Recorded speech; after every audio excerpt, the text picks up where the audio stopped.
A single father mistakes a billionaire CEO for his Uber driver and accidentally changes both their lives forever. What happens when desperation meets destiny? When a man with nothing to lose climbs into the wrong car and confesses his deepest fears to a stranger who turns out to be the most powerful woman in Boston. This is that story. If you're watching from anywhere in the world, drop your city in the comments below. I want to see how far this story travels. And if you stay until the end, you'll see why sometimes the biggest mistakes lead to the most beautiful beginnings. Hit that like button and let's begin. The rain hit Boston like it had a personal vendetta. Ethan Cole stood under the crumbling awning of a coffee shop that had closed 10 minutes ago, watching his phone screen like it held the answer to every problem in his life. The Uber app kept spinning, that little car icon circling and circling, mocking him with its refusal to find a driver. Driver canceled. He wanted to throw the phone into the street. "Come on," he muttered, jamming his thumb against the screen to request another ride. "Come on, come on, come on!" Nothing. His interview was in 40 minutes. 40 minutes to get across town to Carter Dynamics headquarters, and he was standing here soaked to the bone with a phone that might as well have been a paperweight. The October wind cut through his jacket, the same canvas thing he'd worn for 3 years because he couldn't afford to replace it. Water dripped from his hair into his eyes. His dress shoes, the ones he'd polished until his fingers cramped last night, were already ruined. He should have left earlier. He should have taken the train. He should have done a lot of things differently, but hindsight was just another luxury he couldn't afford. Driver canceled. "You've got to be kidding me." Ethan looked up at the sky like it might offer some explanation for why the universe had decided today, of all days, was the perfect time to screw him over. Rain pelted his face. No answers came. His daughter's voice echoed in his head from this morning. "You're going to get the job, Daddy." "I know you are." Sophie had said it with such confidence, like she'd already decided how the story would end. 7 years old, and she still believed her father could do anything. He'd smiled and kissed her forehead and promised her pancakes for dinner when he got home, and now he was going to have to tell her that he'd failed before he even made it through the door. The thought made his chest tight. He refreshed the app again. The screen flickered. For one brief shining moment, it looked like a driver had accepted. Then, "No drivers available in your area." Damn it! A couple walking past gave him a wide berth, like his desperation might be contagious. He didn't blame them. He probably looked unhinged, drenched, wild-eyed, talking to himself on a street corner at 8 in the morning. He had 37 minutes now. Ethan shoved his phone into his pocket and started walking. Maybe he could flag down a regular cab. Maybe some miracle would happen and the trains would suddenly run faster. Maybe... A black sedan pulled up to the curb 20 feet ahead of him. Sleek, expensive. The kind of car that didn't belong on this street, where the potholes outnumbered the working streetlights. Rain sheeted off its polished surface like it had been designed to repel water on a molecular level. Ethan's brain made a connection it had no business making. That's got to be my ride. The app had glitched before. Maybe a driver had accepted and the notification just hadn't come through. It happened all the time, right? And this car, this beautiful, impossible car, was sitting right there with its engine running. He didn't let himself think about it too hard. Ethan ran. His shoes splashed through puddles, his jacket flapped behind him, and when he reached the car, he grabbed the rear door handle and yanked it open before anyone could tell him to stop. The interior smelled like leather and something faintly floral. Expensive perfume, maybe. Classical music played softly from speakers he couldn't see. Everything was warm and dry and perfect. He collapsed into the back seat, breathing hard. "Thank God," he gasped. "I'm so sorry I'm late. The app wasn't... I've been trying to get a ride for 20 minutes, and I really need to get to..." "Excuse me?" The voice came from the driver's seat. It wasn't the voice of someone who drove strangers around for a living. It was measured, controlled. The kind of voice that expected answers, not excuses. Ethan's stomach dropped. He looked up. The woman behind the wheel was turned halfway around in her seat, staring at him with an expression that fell somewhere between disbelief and irritation. She was younger than he'd expected, 30, maybe, with dark hair pulled back in a way that looked effortless and probably cost more than his rent. Her coat was charcoal gray, perfectly tailored. Her eyes were sharp. This was not his Uber driver. Ethan's mouth went dry. Oh no. This is a private vehicle, the woman said slowly, like she was explaining something to a child. You need to get out. I am so sorry. He was already reaching for the door handle. I thought, the app said, I didn't mean to. You thought this was a rideshare? Yes. I mean, I know that sounds insane, but I've been standing out there for half an hour and no one would pick me up. And then your car pulled up and I just assumed, I'm sorry. I'm an idiot. I'll get out right now. He pushed the door open.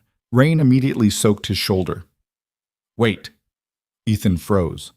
The woman was studying him now, her gaze moving from his ruined shoes to his drenched jacket to the folder he was clutching against his chest like it contained state secrets.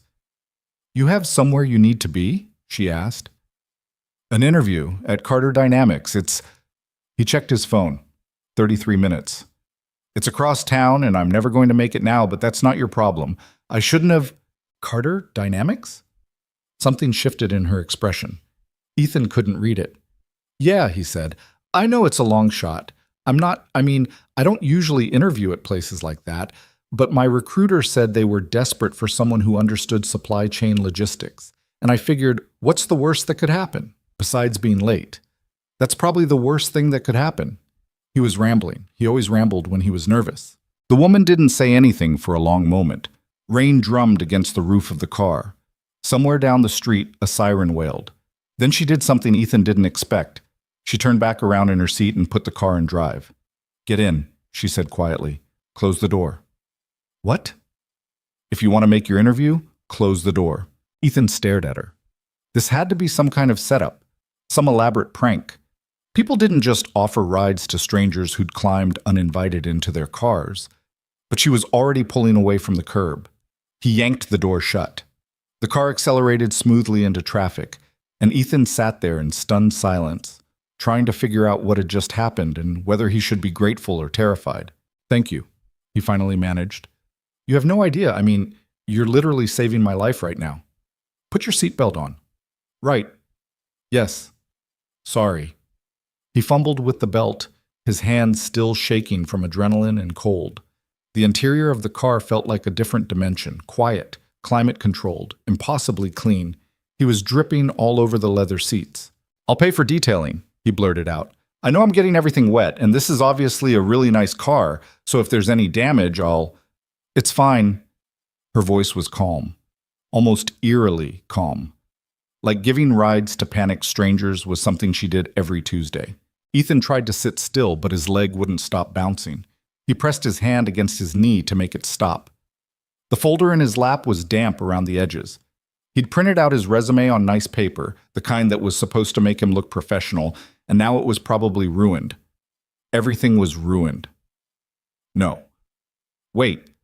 He was in a car that was moving. That was something. I'm Ethan, by the way, he said, because sitting in silence felt worse than talking. Ethan Cole, that should have been the first thing I said, probably, before I invaded your car. The woman didn't offer her name. She just drove, her hands at 10 and 2 on the steering wheel, her eyes on the road. The classical music continued playing softly in the background, something with violins. Ethan didn't recognize it. I have a daughter, he continued, because apparently his mouth had decided to just keep going without consulting his brain. Sophie, she's 7. I left her with my neighbor this morning, Mrs. Chen. She's great. She watches Sophie sometimes when I have to work late, anyway. Sophie told me I'd get this job. She was so sure about it. She doesn't really understand how these things work, you know? She thinks if you want something bad enough, it just happens. He was doing it again, rambling. Sorry, he added quickly. I talk when I'm nervous. You don't have to. You're already doing me this huge favor. You don't have to listen to my whole life story. It's fine. That was all she said. Just those 2 words in that same calm, unreadable tone. Ethan watched the city slide past the window. They were making good time. The car moved through traffic like water, smooth and unhurried. He'd never been in a vehicle that drove this well. His own car, when it had still been running, had sounded like a garbage disposal full of rocks. What do you do? The woman asked suddenly. Ethan turned to look at the back of her head. Me? You said you understand supply chain logistics. Oh, yeah, Well, I used to work for a shipping company, maritime logistics mostly, import-export coordination. I was good at it too, but the company went under about 8 months ago, and I've been... He stopped himself. She didn't need to hear about the unemployment, the eviction notice he'd fought off last month, the nights he'd lain awake doing math in his head and watching the numbers refuse to add up. I've been looking for something stable, he finished. Something that'll let me actually be there for my kid. The woman nodded slightly but didn't respond. Ethan went back to staring out the window. His reflection looked ghostly in the rain-streaked glass, thin face, tired eyes, hair that had needed a cut 2 weeks ago. He'd done his best this morning, shaved carefully, ironed his shirt, put on the tie that Sophie said made him look like a spy. None of it mattered if he walked into that interview looking like he'd been fished out of the harbor. "Do you have kids?" he asked, then immediately regretted it. Too personal. They weren't friends. This wasn't a conversation. This was a stranger taking pity on him. "No." One word, flat, end of subject. "Right, sorry. I shouldn't have... Do you know anything about Carter Dynamics?" The question caught him off guard. "A little. I researched them last night. They're a major player in corporate logistics. Global operations, over 10,000 employees, contracts with half the Fortune 500. Their CEO is supposed to be some kind of genius. Turned the whole company around when she took over 5 years ago." "She?" "Yeah, Olivia Bennett. I read this article about her. She was like 25 when she became CEO. Youngest person to ever run a company that size.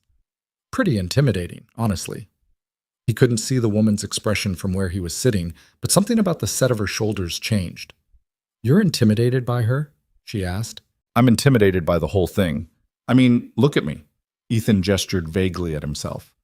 "I'm a guy who can barely keep his own life together. What am I doing interviewing at a place where people wear suits that cost more than my car used to?"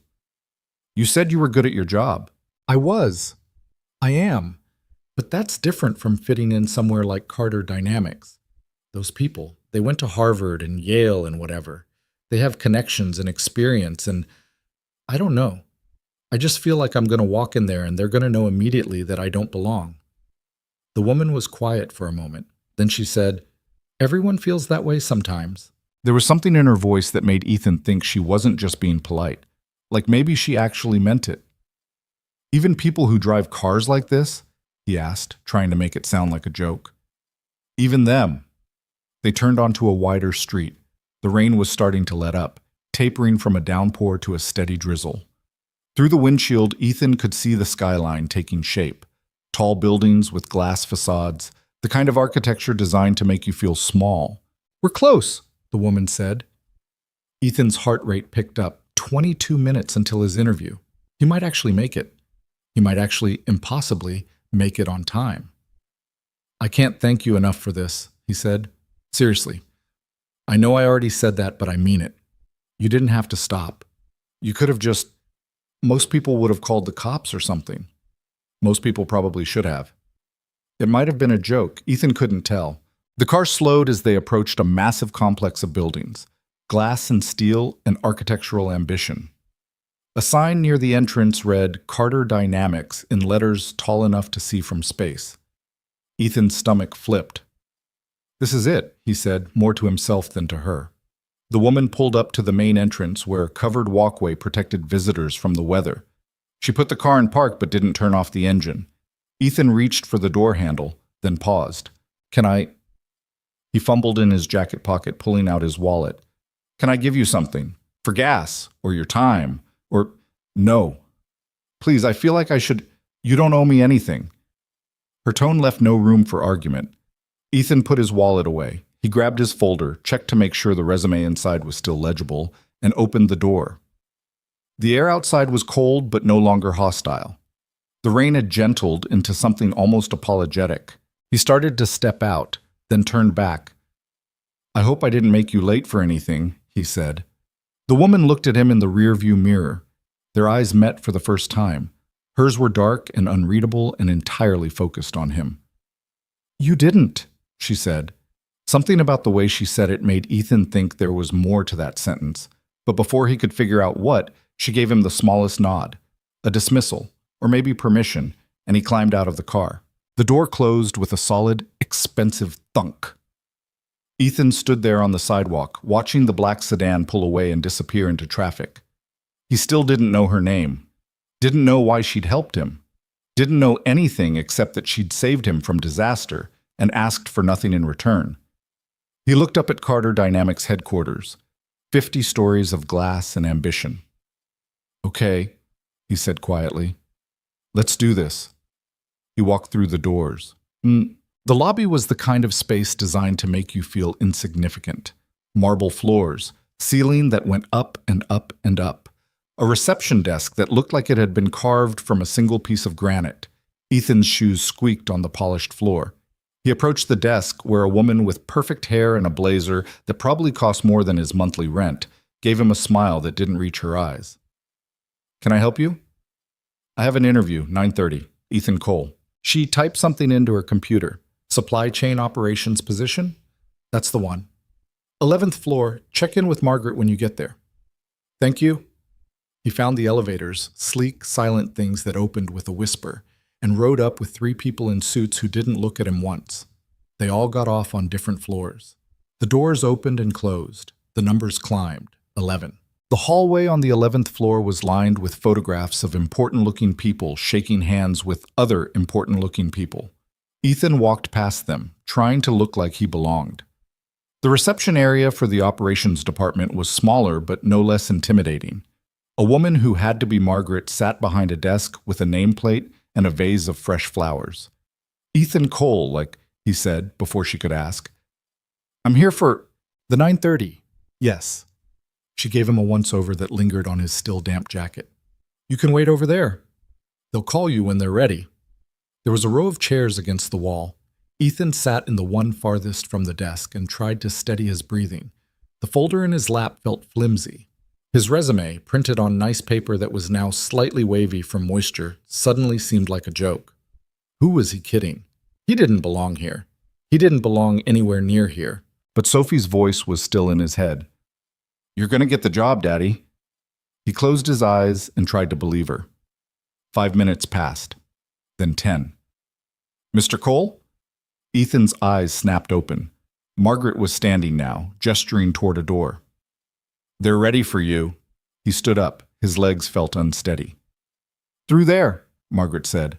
"Conference room B." Ethan nodded.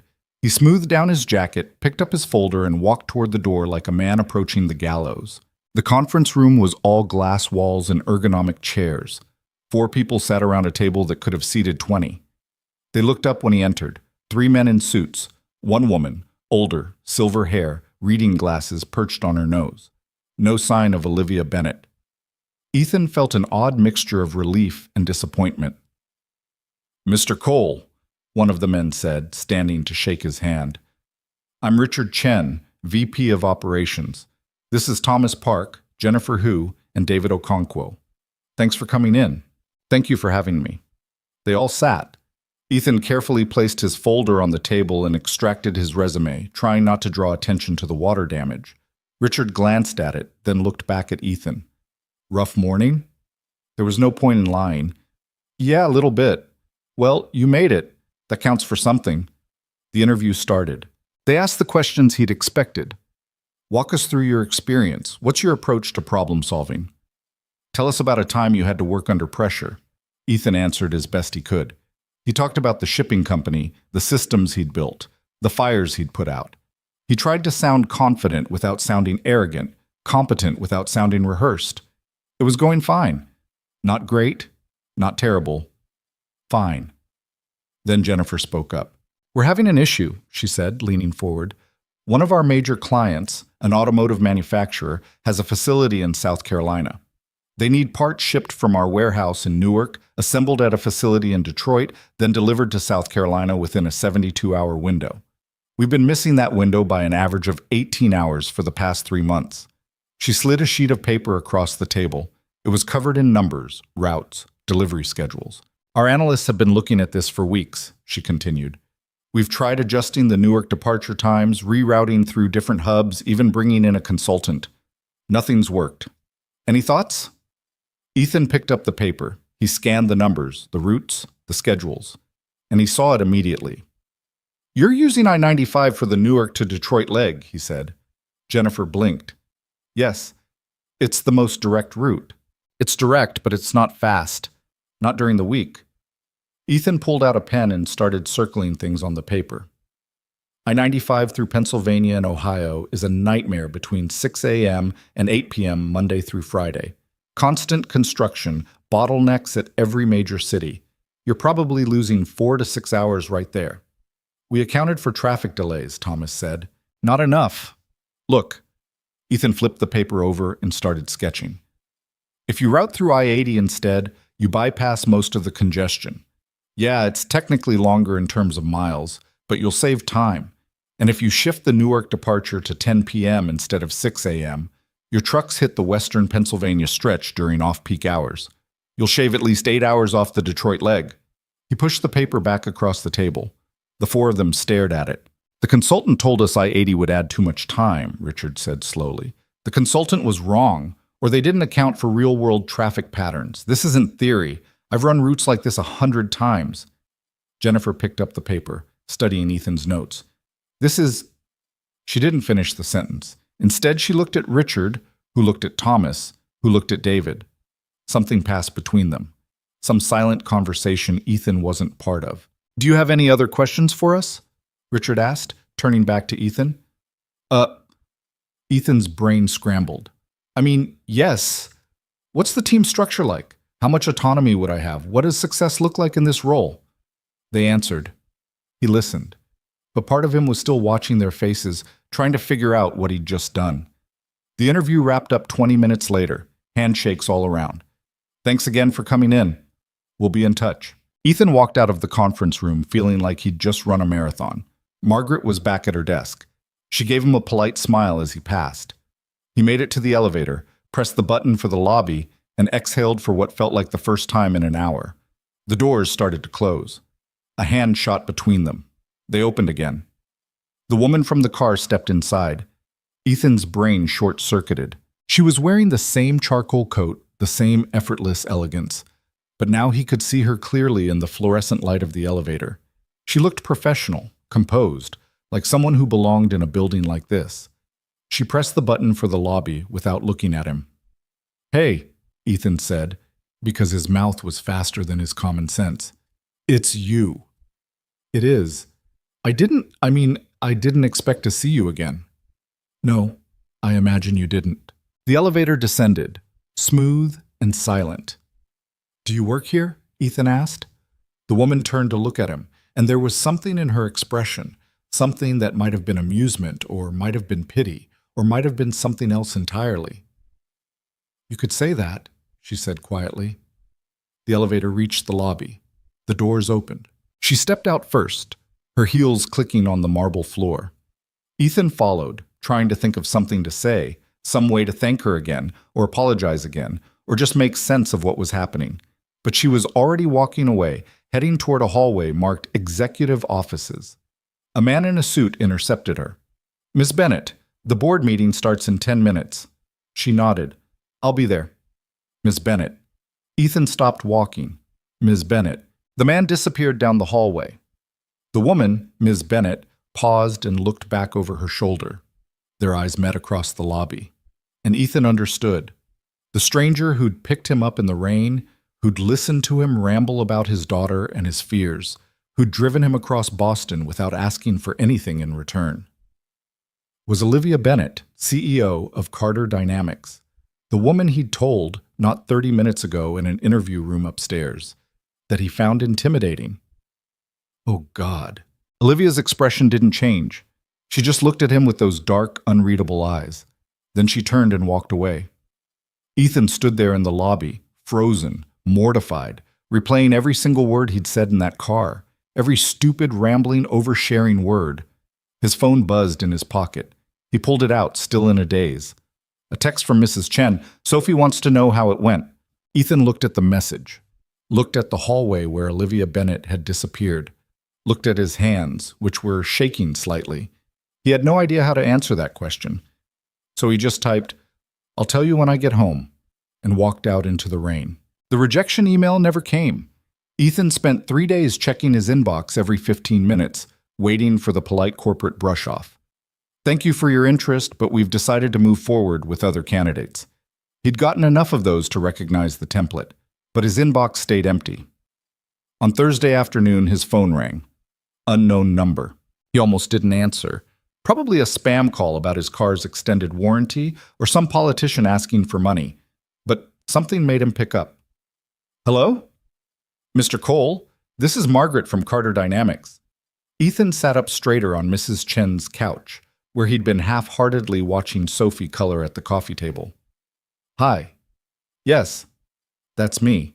Ms. Bennett would like to offer you the position of Senior Operations Analyst. The salary is $95,000 annually, plus benefits and performance bonuses. Are you interested? The world tilted sideways. What? Are you interested in the position? Margaret repeated, patient but businesslike. Yes, absolutely. I'm very interested. Excellent. I'll email you the offer letter within the hour. Your start date would be Monday, November 2nd. Does that work for you? Monday. That was 10 days away. That's perfect. Wonderful. Welcome to Carter Dynamics, Mr. Cole.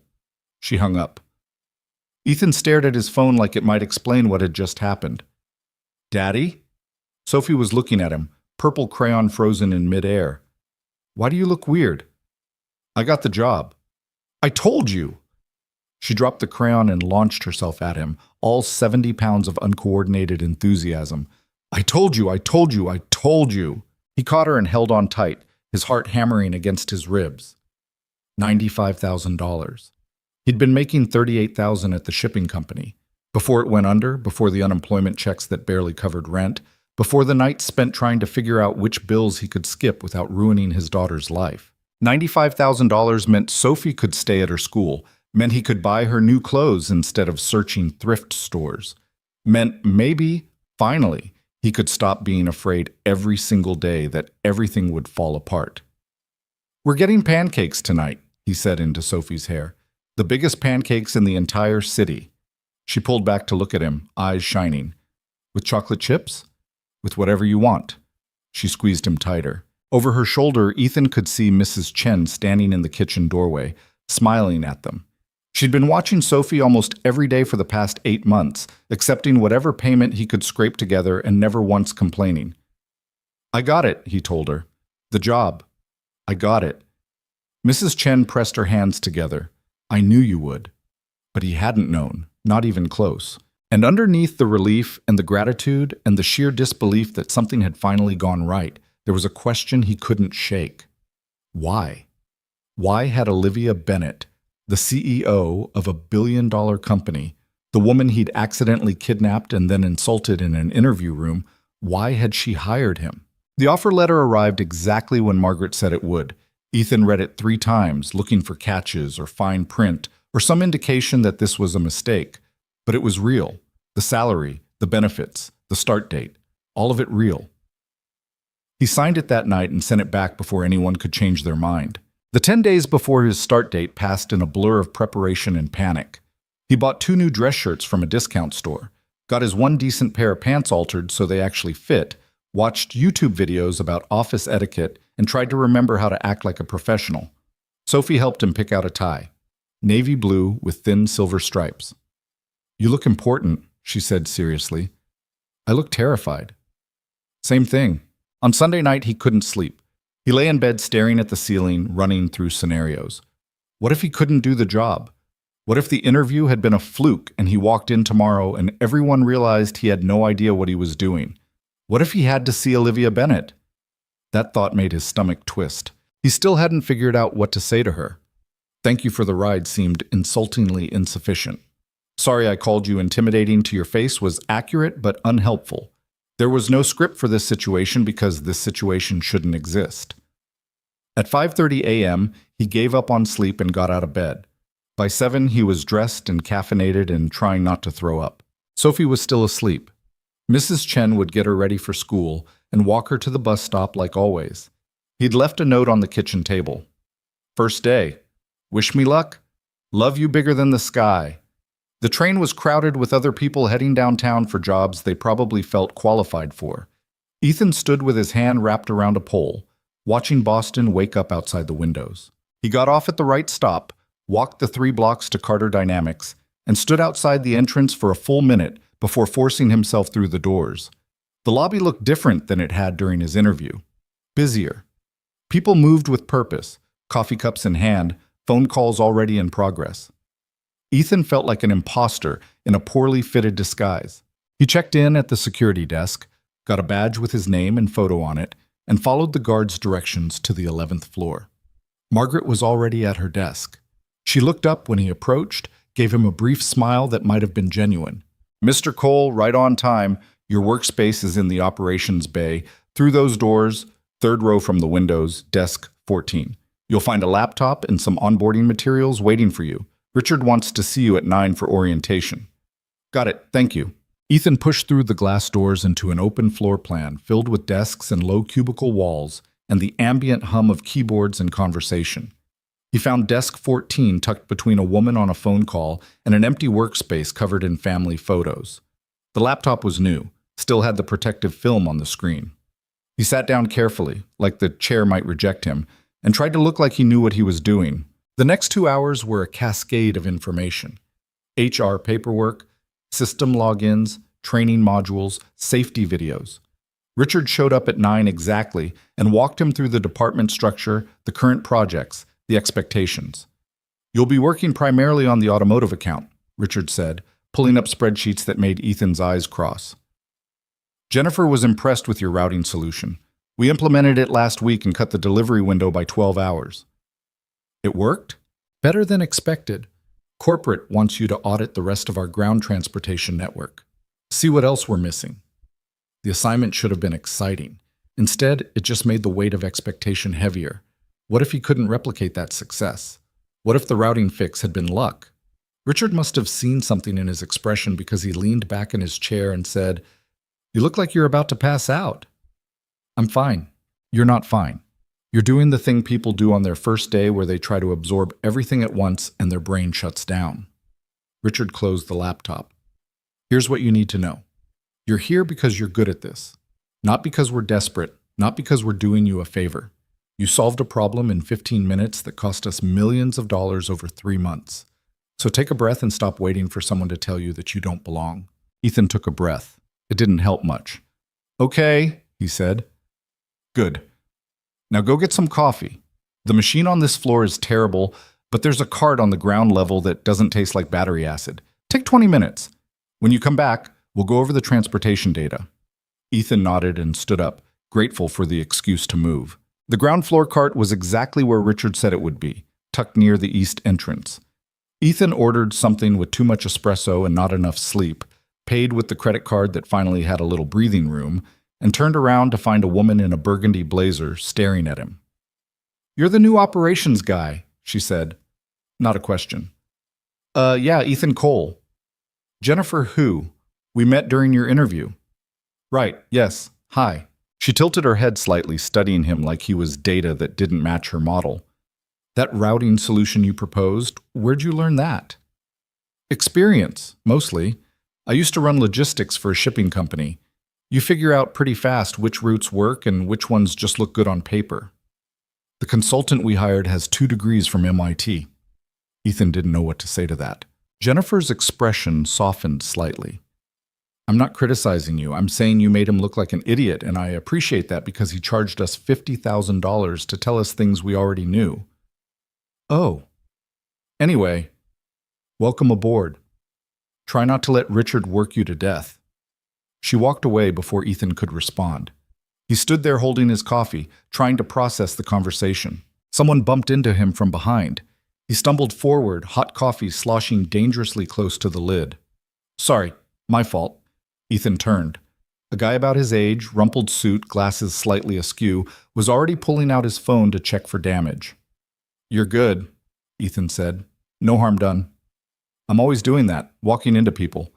My spatial awareness is terrible." The guy stuck out his hand. "Andrew Park, legal department." "Ethan Cole, operations." "Oh, you're the new guy. Richard mentioned you, said you fixed the South Carolina routing disaster. I suggested a different highway." "Yeah, well, around here that makes you a genius." Andrew grinned. "Fair warning, People are going to expect you to keep pulling rabbits out of hats. The bar is set very high now. That's comforting. I'm kidding, mostly. You want to grab lunch later? There's a place 2 blocks away that does decent banh mi. The offer caught Ethan off guard. He'd expected his first day to be isolating, full of people who were too busy or too important to bother with someone new. Yeah, he said. That sounds good. Cool, I'll swing by your desk around noon. Andrew disappeared into the elevator bank, and Ethan headed back upstairs with coffee that was already going cold. The rest of the morning passed in a blur of spreadsheets and system tutorials. Richard walked him through the transportation database, showed him how to pull reports, explained the coding system for different route types. It was a lot of information, but it made sense. The logic was familiar, even if the scale was bigger than anything Ethan had worked with before. At noon, Andrew appeared at his desk like he'd promised. They walked to the banh mi place, ordered sandwiches from a woman who clearly knew Andrew by name, and sat at a table by the window. So, Andrew said, unwrapping his sandwich, how's the first day going? I haven't been fired yet. That's the spirit. Ethan took a bite. The sandwich was good, really good. He hadn't realized how hungry he was. Can I ask you something? He said after a minute. Sure. Does everyone here have, impressive degrees and connections and all that? Andrew laughed. You mean, do you need an Ivy League diploma to work at Carter Dynamics? Yeah. Nah. I mean, some people do. Richard went to Stanford. Jennifer has an MBA from Wharton. But there are plenty of us who went to state schools or worked our way up from nothing. The company cares about results, not pedigree. What about Olivia Bennett? Andrew's eyebrows went up. What about her? I read that she went to MIT, started working here when she was 20. That's not normal. Nothing about Olivia Bennett is normal. Andrew said it matter-of-factly, without judgment. She's probably the smartest person I've ever met, and I work with a lot of smart people. But she's also... He paused, choosing his words carefully. She's not what you'd expect. What do you mean? Most CEOs at her level are all charisma and delegation.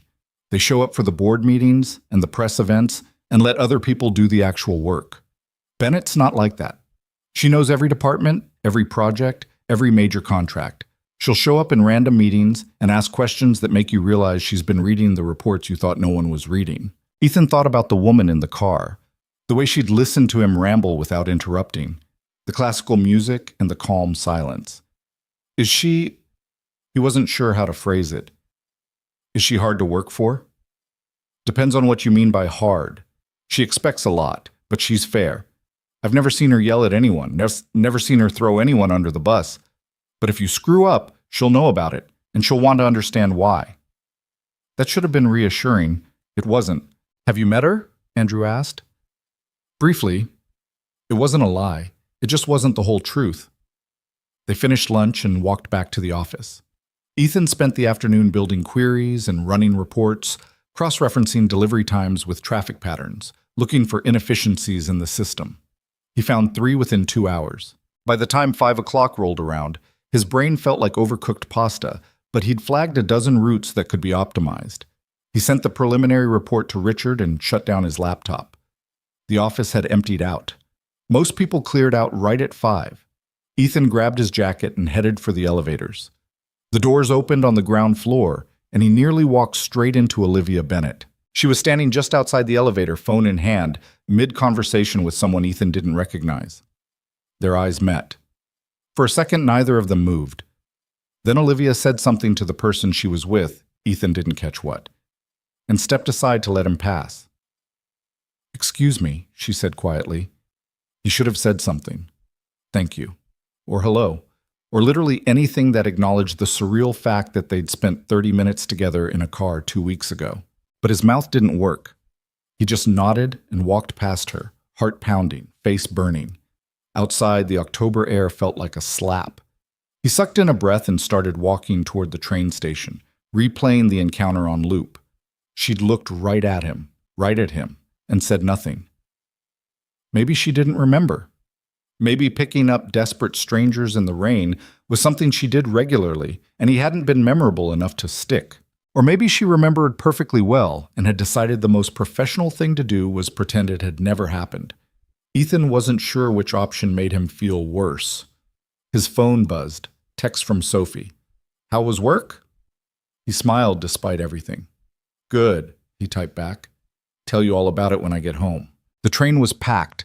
Ethan stood wedged between a woman reading a romance novel and a teenager with headphones loud enough to hear from 3 feet away.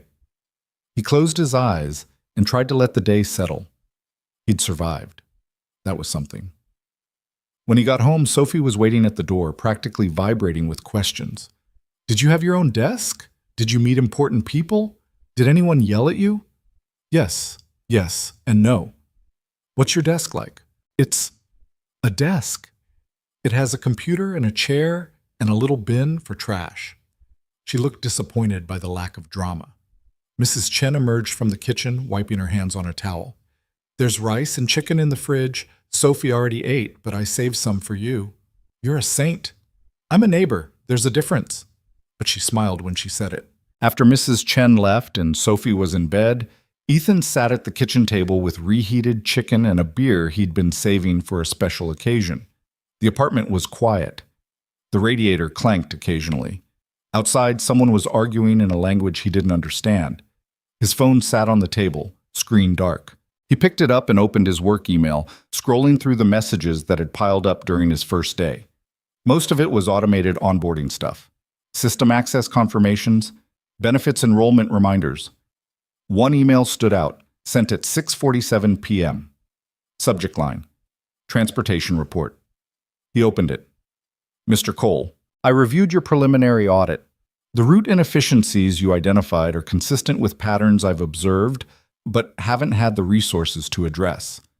I'd like to discuss your findings in more detail. Please schedule a meeting with Margaret for some time this week." OB. Ethan read it twice. OB, Olivia Bennett. She wanted to meet with him, personally. The beer suddenly tasted sour. He set the phone down and pressed his palms against his eyes, trying to think. This was fine. This was professional. She was the CEO. He was an analyst who'd found something worth discussing. It made sense that she'd want to talk about it, except it didn't feel professional. It felt like a test he didn't know he was taking.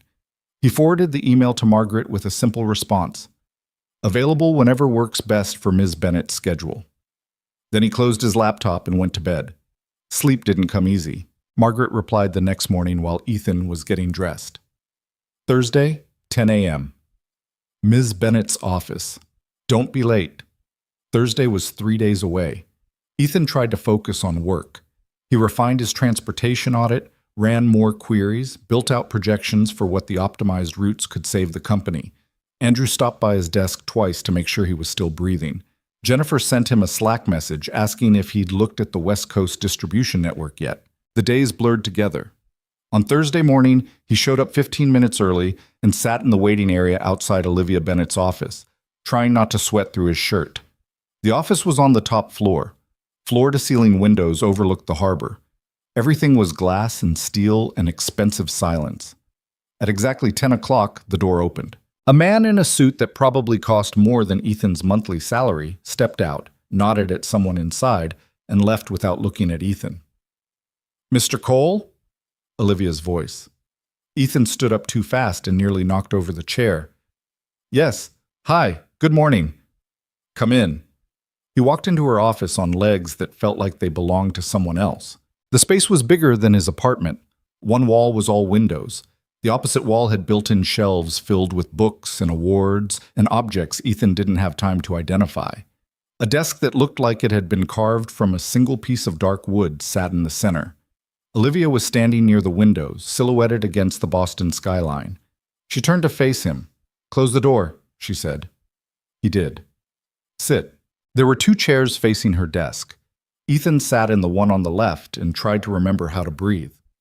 Olivia walked over and sat across from him, not behind the desk but in the other chair, like this was a conversation between equals.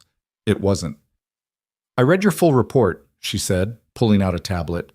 "You identified 17 route inefficiencies, 12 of which I've been aware of for the better part of a year." Okay. "The other 5 are new. The analysts missed them." Ethan wasn't sure if that was good or bad. Your projections estimate a total savings of $8 million annually if we implement all 17 changes. That's conservative. I tried to account for implementation costs and potential delays. I know, that's why it's conservative. She set the tablet down and looked at him directly. Why didn't you mention any of this during your interview? The question caught him off guard. I didn't know about it during the interview. I only found this stuff after I started looking at the data. But you knew our systems were inefficient. He stopped, tried to figure out what she was asking. I assumed there were inefficiencies. There always are, but I didn't know specifics. Olivia leaned back slightly. Most people in your position would have kept their heads down for the first month, built relationships, learned the culture, avoided making waves. Instead, you walked in and immediately started finding problems. Is that bad? No, it's exactly what I hired you to do. The words hung in the air. Ethan's brain finally caught up to what she was saying. You hired me to find problems? I hired you because you think differently than the people who've been here for years. You see things they've stopped seeing because they're too close to the systems. She paused. And because you were honest. Honest? In the car. There it was. The thing neither of them had mentioned. Ethan felt his face go hot. I'm sorry about that. The whole thing. I shouldn't have. You apologized already. In the lobby. I know, but... Do you know how many people talk to me like I'm a person? Olivia asked quietly. The question stopped him cold. She wasn't looking at him anymore. She was looking out of the window at the harbor, at the boats and the bridges and the city beyond. Most people who interact with me have an agenda, she continued. They want funding for a project, or they're trying to impress me, or they're intimidated and they second-guess everything they say. You didn't do any of that. I didn't know who you were. Exactly. She turned back to him. You treated me like a stranger who was doing you a favor. You talked about your daughter and your fears and the job you desperately needed. You were real. Ethan didn't know what to say to that. I'm not telling you this to make you uncomfortable, Olivia said. I'm telling you because I want you to understand why you're here. It's not charity. It's not a mistake. You have value, Mr. Cole. I need people who can see clearly and speak honestly. That's rare. He swallowed hard. Okay. Good. She picked up the tablet again, back to business. I'm approving your route changes. Work with Richard to build an implementation timeline. I want weekly progress reports sent directly to me. Directly to you? Is that a problem? No, I didn't think you'd be that involved. Something that might have been amusement flickered across her face. I'm involved in everything, Mr. Cole. You'll get used to it. She stood, signaling the end of the meeting. Ethan stood too. Thank you for this opportunity, for everything. Olivia walked him to the door. When she opened it, she paused. One more thing, she said, her voice low enough that no one in the waiting area could hear. Your daughter, Sophie, how is she? The fact that she remembered the name hit him harder than it should have. She's good. Great, actually. This job, it's changing everything for us. Olivia nodded once. Good. Then she stepped back and closed the door, and Ethan was standing in the hallway, heart still racing, trying to figure out what had just happened. He made it back to his desk in a daze. Andrew appeared almost immediately. How'd it go? She approved everything. Seriously? And she wants weekly reports. Andrew whistled low. You just became one of about 5 people in this entire company who report directly to Bennett. Congratulations. Your life is about to get very complicated. He wasn't wrong. The weekly reports became Ethan's least favorite part of the job. Not because they were difficult, he could pull the data and write the analysis in his sleep by the 3rd week, but because every Friday at 4 o'clock, he had to send an email directly to Olivia Bennett, and every Friday at 4:15 she'd respond with questions that made him realize he'd missed something. What's causing the delay in the Philadelphia hub? Have you factored in seasonal weather patterns for the northern routes? The Milwaukee projection seems optimistic. Show me your math. She wasn't mean about it. She was just relentlessly thorough in a way that made Ethan feel like he was being tested every single week. By mid-November, the route optimizations were saving the company $6 million. Richard kept telling him he was doing great. Jennifer stopped by his desk to compliment his work. Andrew bought him lunch twice a week and kept saying Ethan was making the rest of them look bad. But none of it felt real. Ethan still woke up some mornings convinced he'd get to work and find out it had all been a mistake. That someone in HR would pull him aside and explain that they'd meant to hire a different Ethan Cole, one who actually knew what he was doing. The money helped. He'd paid off 2 credit cards, caught up on Sophie's medical bills from last year, and bought her new winter clothes that actually fit. Mrs. Chen had refused payment 3 times before he'd finally just left cash in her mailbox with a note that said, "Please, you've earned this." But the rest of it, the office politics, the unspoken rules, the way people looked at him when they realized he reported directly to the CEO, that part was harder to navigate. On a Tuesday in late November, Ethan was in the operations bay reviewing traffic data when his phone buzzed. Text from a number he didn't recognize. "This is Olivia Bennett. Come to my office. Now." His stomach dropped. He looked around the office like someone might explain what he'd done wrong, but everyone else was focused on their screens, oblivious. Ethan grabbed his laptop and headed for the elevator, mind racing through every possible disaster. Had he screwed up a route calculation? Missed a deadline? Said something inappropriate in a report? The top floor was quiet when he arrived. The receptionist waved him through without comment, like she'd been expecting him. Olivia's door was open. She was standing at her desk, looking at something on her computer screen, dressed in a navy suit that probably cost more than his first car. When she saw him, she gestured him inside and closed the door herself. "Sit." He sat. Olivia pulled up a chair across from him, and for a second Ethan was transported back to that first meeting when she'd told him he was here because he was honest. "I need you to go to Detroit," she said without preamble. "Detroit? One of our largest manufacturing clients is threatening to pull their contract. They claim we've been missing delivery windows and damaging inventory. I've reviewed the data and their claims don't match our records, but they're insisting on an in-person meeting to resolve it." "Okay, when?" "Tomorrow. You'll fly out in the morning, meet with their operations team, and figure out what's actually happening." Ethan's brain stuttered. "Me? Shouldn't someone more senior? You know our transportation network better than anyone in the building right now. If there's a problem, you'll find it. If they're lying, you'll know." "What if I can't?" "Mr. Cole."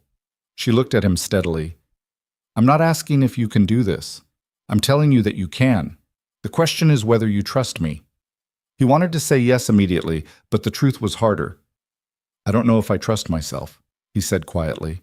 Something shifted in her expression. Not sympathy exactly, more like recognition. "I was 25 when I became CEO," Olivia said.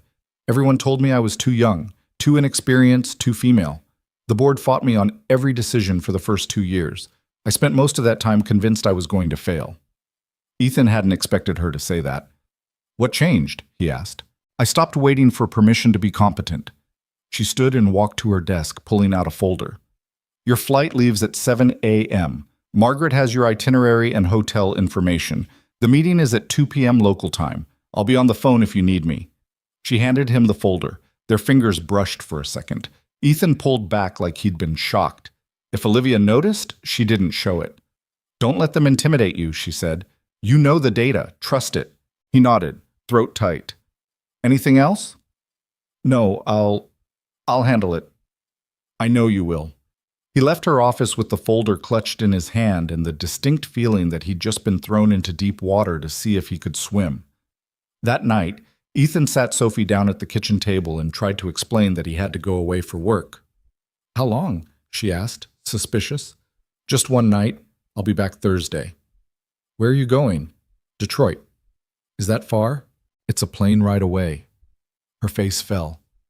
"I've never been on a plane." "I know. Maybe someday we'll go somewhere together. Somewhere fun." "Like Disney World?" "Maybe not that fun, but somewhere." Sophie picked at the edge of her placemat. "Mrs. Chen says you're important now."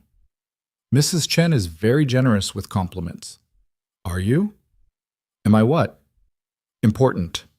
Ethan looked at his daughter, small and serious, and looking at him like he had answers to questions he barely understood. "I don't know," he said, honestly. "But my boss thinks I can do this, so I'm going to try." "What if you mess up?" "Then I'll fix it." She seemed to accept that. "Can you bring me back a present?" "What kind of present?" "A snow globe, with the city inside." Detroit in a snow globe. I can probably manage that. Sophie smiled, satisfied, and went back to her homework. Ethan packed a bag that night. 2 shirts, an extra tie, the nicest shoes he owned.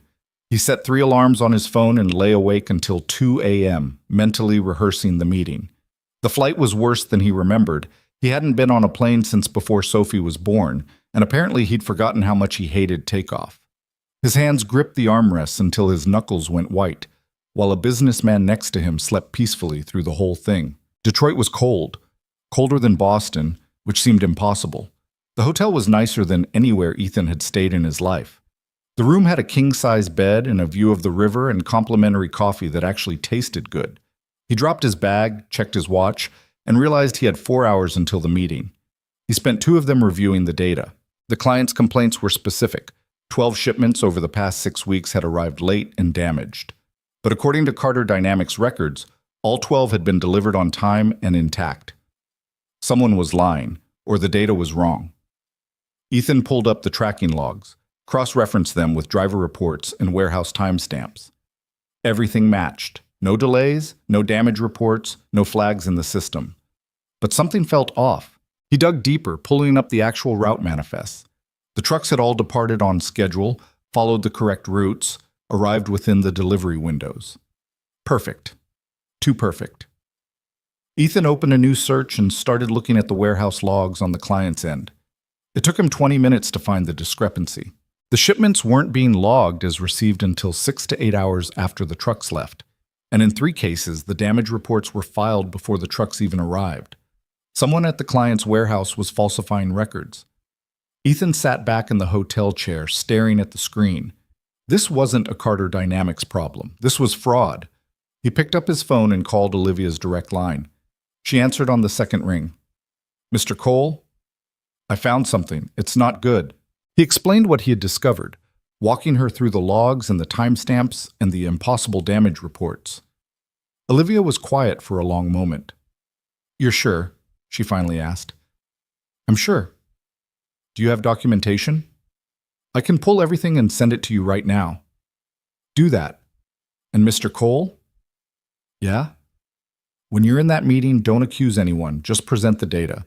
Let them explain the discrepancies." "What if they try to deny it?" "They will. But you'll have the evidence, and they'll know you have it. That's enough." She hung up. Ethan sent her the files, then sat in the hotel room for another hour, rehearsing what he'd say. The client's office was in a sprawling industrial complex outside the city. Ethan took an Uber, a real one this time, and arrived 15 minutes early. A woman in a safety vest met him at the entrance. "You the guy from Carter Dynamics?" "Ethan Cole." "Follow me." She led him through the warehouse, massive, loud, full of machinery and workers in hard hats, and into a conference room that smelled like motor oil and old coffee. 3 men were already seated. They looked up when Ethan walked in, their expressions ranging from skeptical to openly hostile. "You're the one they sent?" the oldest one said. He was maybe 50, gray hair, face like he'd spent his life scowling. "We asked for someone senior." "I'm senior operations analyst," Ethan said, keeping his voice steady. "I'm the one who manages your account." "You look like you're 12. "I'm 32, and I've reviewed your complaints. Should we go through them?" The youngest guy, mid-30s, expensive watch, slicked back hair, leaned forward.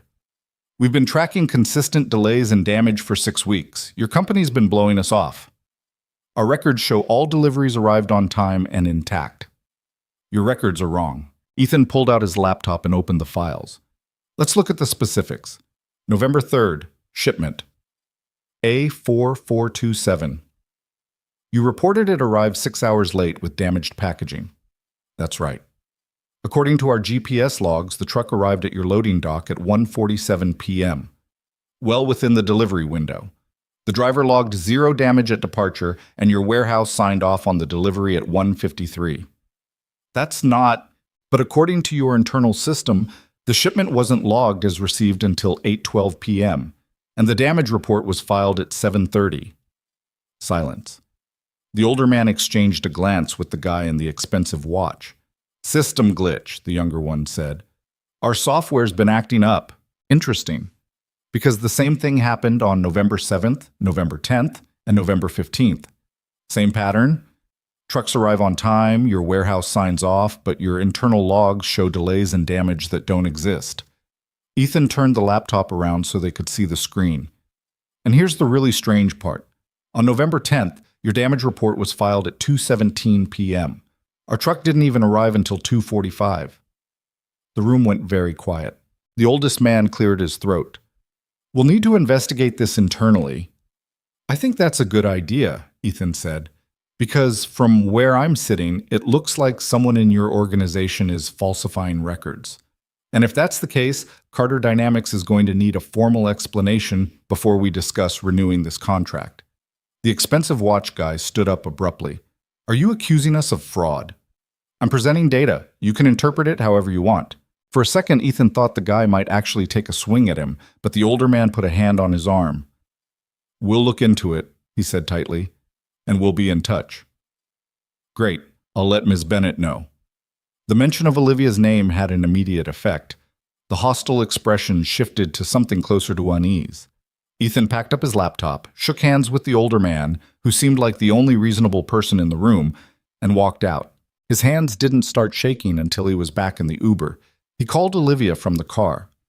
It went badly, he said when she answered. Define badly. I showed them the evidence, and one of them looked like he wanted to punch me. But you got through it. I got through it. Good. Send me your notes and head back to the hotel. I'll handle the rest. What's the rest? Legal is going to send them a very polite letter explaining that if they want to continue doing business with us, they need to clean house. They'll comply. How do you know? Because we're their largest client, and they can't afford to lose us. She paused. You did well, Mr. Cole. The words hit him harder than they should have. Thank you. Get some rest. I'll see you when you're back. She hung up. Ethan stared out the window as Detroit slid past, gray and industrial and cold. He'd done it. He'd actually done it, and he hadn't fallen apart.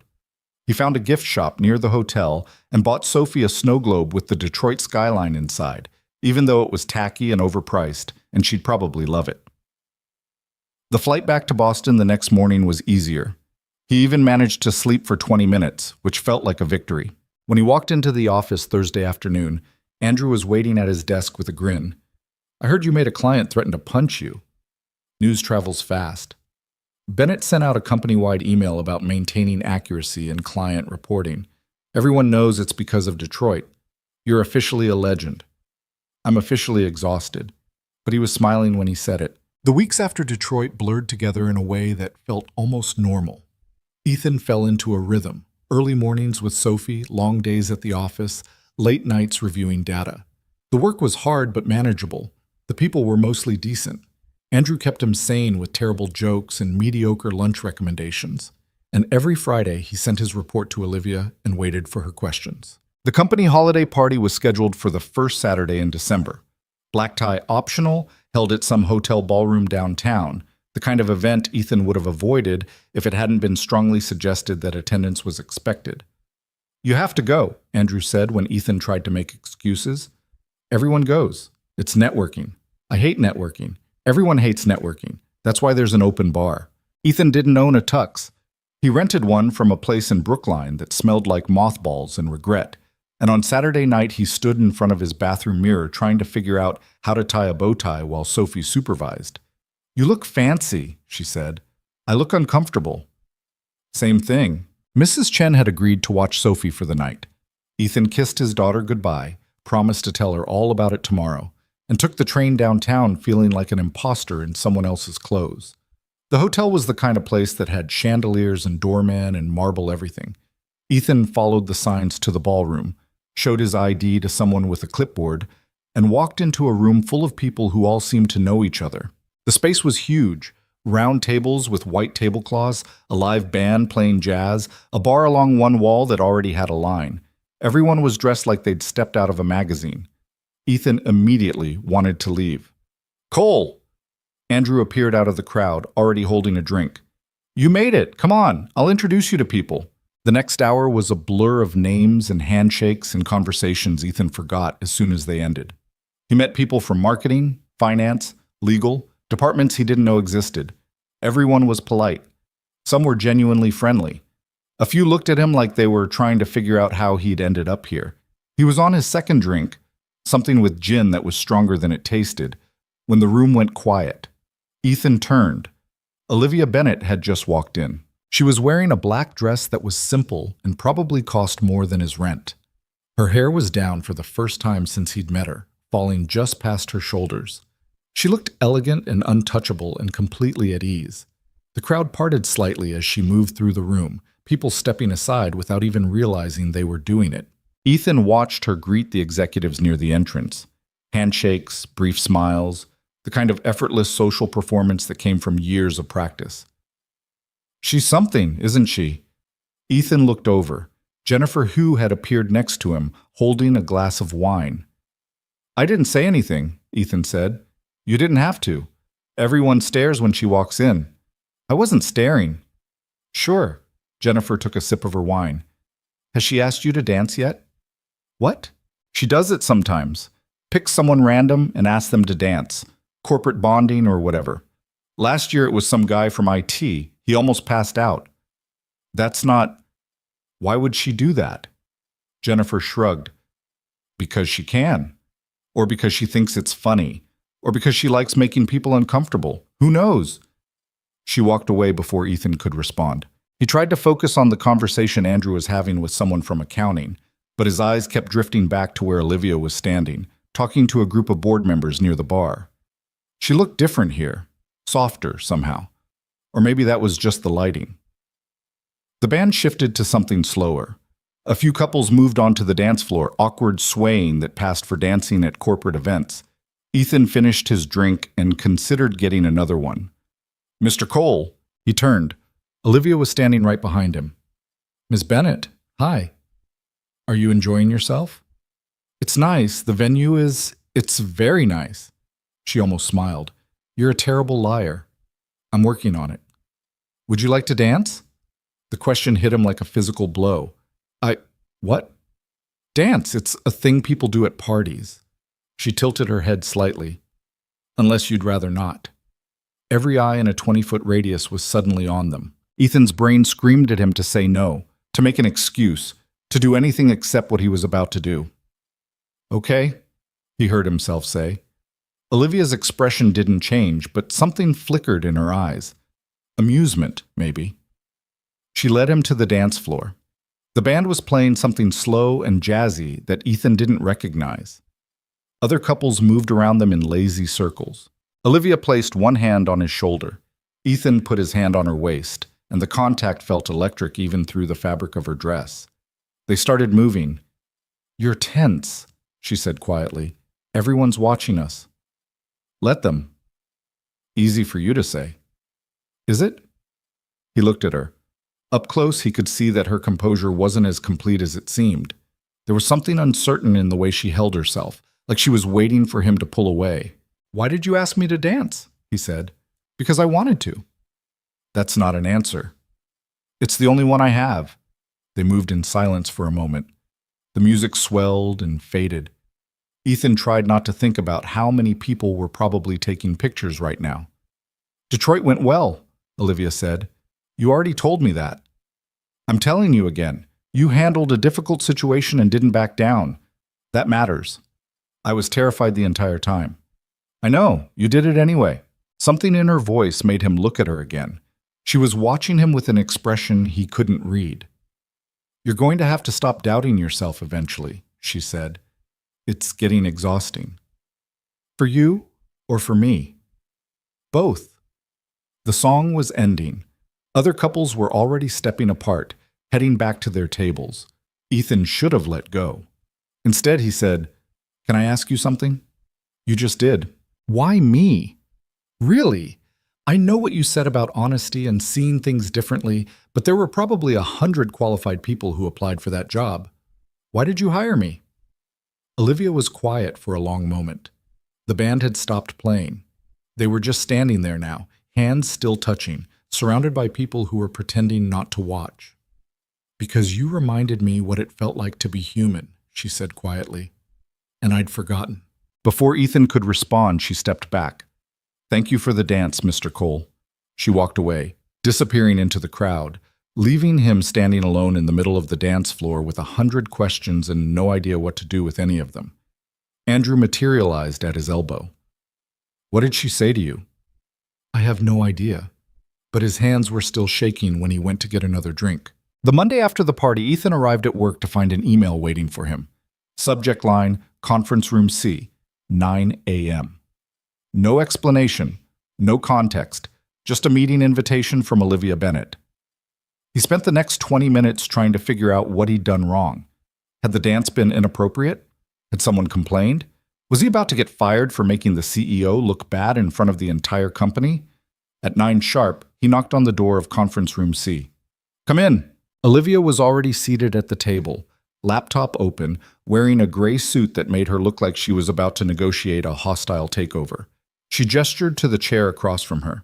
Ethan sat, hands folded in his lap like a kid called to the principal's office. "The board wants to expand your role," she said without preamble.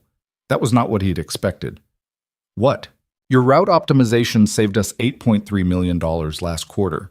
They want you to audit our entire domestic logistics network, all 47 distribution centers." Ethan's brain stuttered. That's a massive project. "It would take approximately 6 months with a team of 4 analysts reporting to you." "A team reporting to me?" "You'd be promoted to senior operations manager, salary increase to $120, plus performance bonuses tied to the audit results. $120,000. Ethan had to remind himself to breathe. "When do they need an answer?" he managed. "End of the week, but I need to know something first." "What?" Olivia closed her laptop and looked at him directly. "Do you want this?" "Of course yes. Obviously." "That's not what I asked." Ethan stopped. Tried to figure out what she was actually asking. "I don't understand," he said. "This promotion will consume your life for the next 6 months. 16-hour days, constant travel, pressure from executives who will second-guess every decision you make. Your daughter will see less of you. Your personal life will essentially disappear." She paused. "So I'm asking, is that what you want?" The question landed like a punch. Nobody had ever asked him that before. Every other job, every opportunity, it had always been about whether he was qualified, whether he could handle it, whether he should be grateful for the chance. Nobody had asked if it was what he actually wanted. "I need the money," he said finally. "That's not an answer." "It's part of one." Olivia leaned back in her chair. "Tell me the rest." Ethan looked down at his hands. "I want Sophie to have stability. I want her to not worry about whether we can afford groceries or if we're going to lose the apartment. I want to give her the kind of childhood where she doesn't have to understand what a disconnect notice is." "And what do you want for yourself?" The question caught him off guard. "I don't know," he admitted. "I've spent so long just trying to survive that I'm not sure I know how to want things anymore." Olivia was quiet for a moment. When she spoke again, her voice was softer than he'd ever heard it.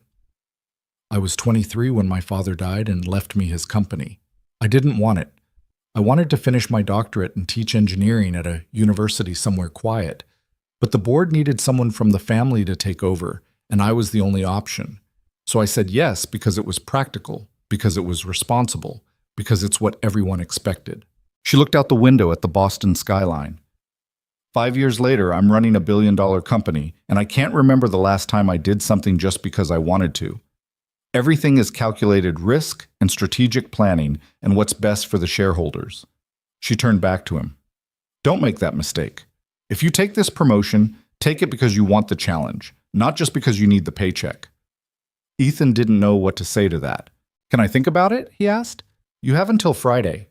She stood, signaling the end of the meeting. Ethan stood too, but didn't leave. "At the party," he said, "when you said I reminded you what it felt like to be human, what did you mean?" Olivia's expression shifted to something unreadable. "I meant exactly what I said." "That's not—" "We're done here, Mr. Cole." It wasn't harsh, but it was final. Ethan left the conference room more confused than when he'd entered. That night, he tried to talk to Sophie about the promotion. She was at the kitchen table doing math homework, tongue sticking out slightly in concentration. "Hey, Bug, can I ask you something? Is it about fractions? Because I hate fractions." "It's not about fractions. It's about work." She looked up. "Did you get fired?" "What?" No, why would you think that? You look worried. You always look worried when something bad happens. Ethan sat down across from her. I'm not fired. The opposite, actually. They want to promote me. Sophie's face lit up. That's good, right? Yeah, it's good, but it means I'd have to work more, travel sometimes, be away from home. Her expression dimmed. How much more? I don't know yet. Maybe a lot. Sophie picked at the edge of her worksheet. Would we still have Pancake Fridays? They'd started that tradition 2 months ago. Every Friday night, no matter what, they made pancakes together and watched a movie. It was the one thing Ethan had promised wouldn't change. I'd make sure we did, he said. Promise? Promise. She seemed to accept that. Then you should do it. The promotion thing. You sure? You're good at your job, Daddy. Mrs. Chen says so. And if they want to pay you more money, that's because you're worth it. Sometimes his 7-year-old daughter was smarter than he'd ever be. When did you get so wise? He asked. I've always been wise. You just don't listen. He reached across the table and ruffled her hair. She swatted his hand away but smiled when she did it. Wednesday afternoon, Ethan was reviewing distribution reports when Andrew dropped into the chair next to his desk. So, Andrew said, you and Bennett. Ethan didn't look up from his screen. There is no me and Bennett. You danced with her at the party. She asked. I said yes. That's how dancing works. Nobody just asked the CEO to dance. She asked me. Exactly. Andrew leaned forward conspiratorially. People are talking. People need hobbies. I'm serious. Half the office thinks you're sleeping with her. Ethan's head snapped up. What? You report directly to her. You got promoted out of nowhere. She singles you out at company events. People are connecting dots. Those dots don't connect to anything. I know that. You know that. But perception is reality in corporate America, my friend. Ethan closed his laptop. What am I supposed to do about it? Nothing. Just be aware. And maybe don't dance with her again unless you want the rumor mill to explode. After Andrew left, Ethan sat at his desk feeling sick. He hadn't done anything wrong. Neither had Olivia. But he could already see how it looked from the outside. Young guy with no credentials gets hired by attractive female CEO, gets promoted rapidly, receives special treatment. It didn't matter that none of it was true. It just mattered that it looked bad. Thursday morning, he was still trying to figure out what to do about it when his phone rang. Olivia. Mr. Cole, I need you to come to my office. Is everything okay? Just come up. She hung up. Ethan took the elevator to the top floor with a growing sense of dread. Olivia's door was closed when he arrived. He knocked. Come in. She was standing at the window, arms crossed, staring out at the harbor. She didn't turn around when he entered. Close the door, she said. He did. Have you heard the rumors? She asked. So she knew. Andrew mentioned something, Ethan said carefully. People think we're involved. Yeah. Are you concerned about that? I'm concerned about what it means for you, for your reputation. Now she turned around. My reputation? You're the CEO.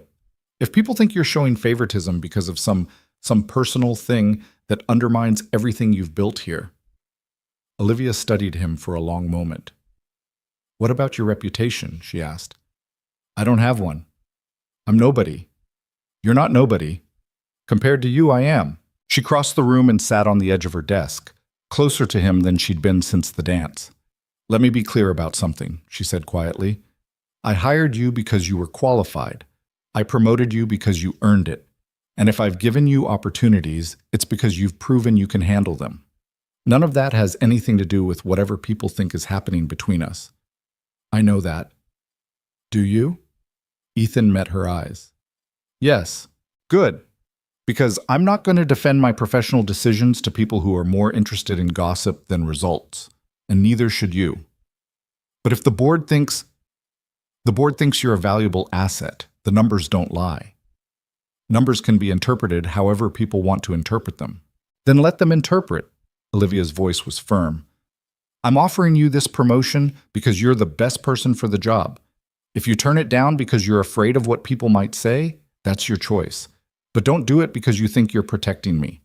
I don't need protection. She was right. He knew she was right. But it didn't make the decision easier. I need to think about it, he said. You have until tomorrow. I know. He turned to leave. Ethan. He stopped. She never used his first name.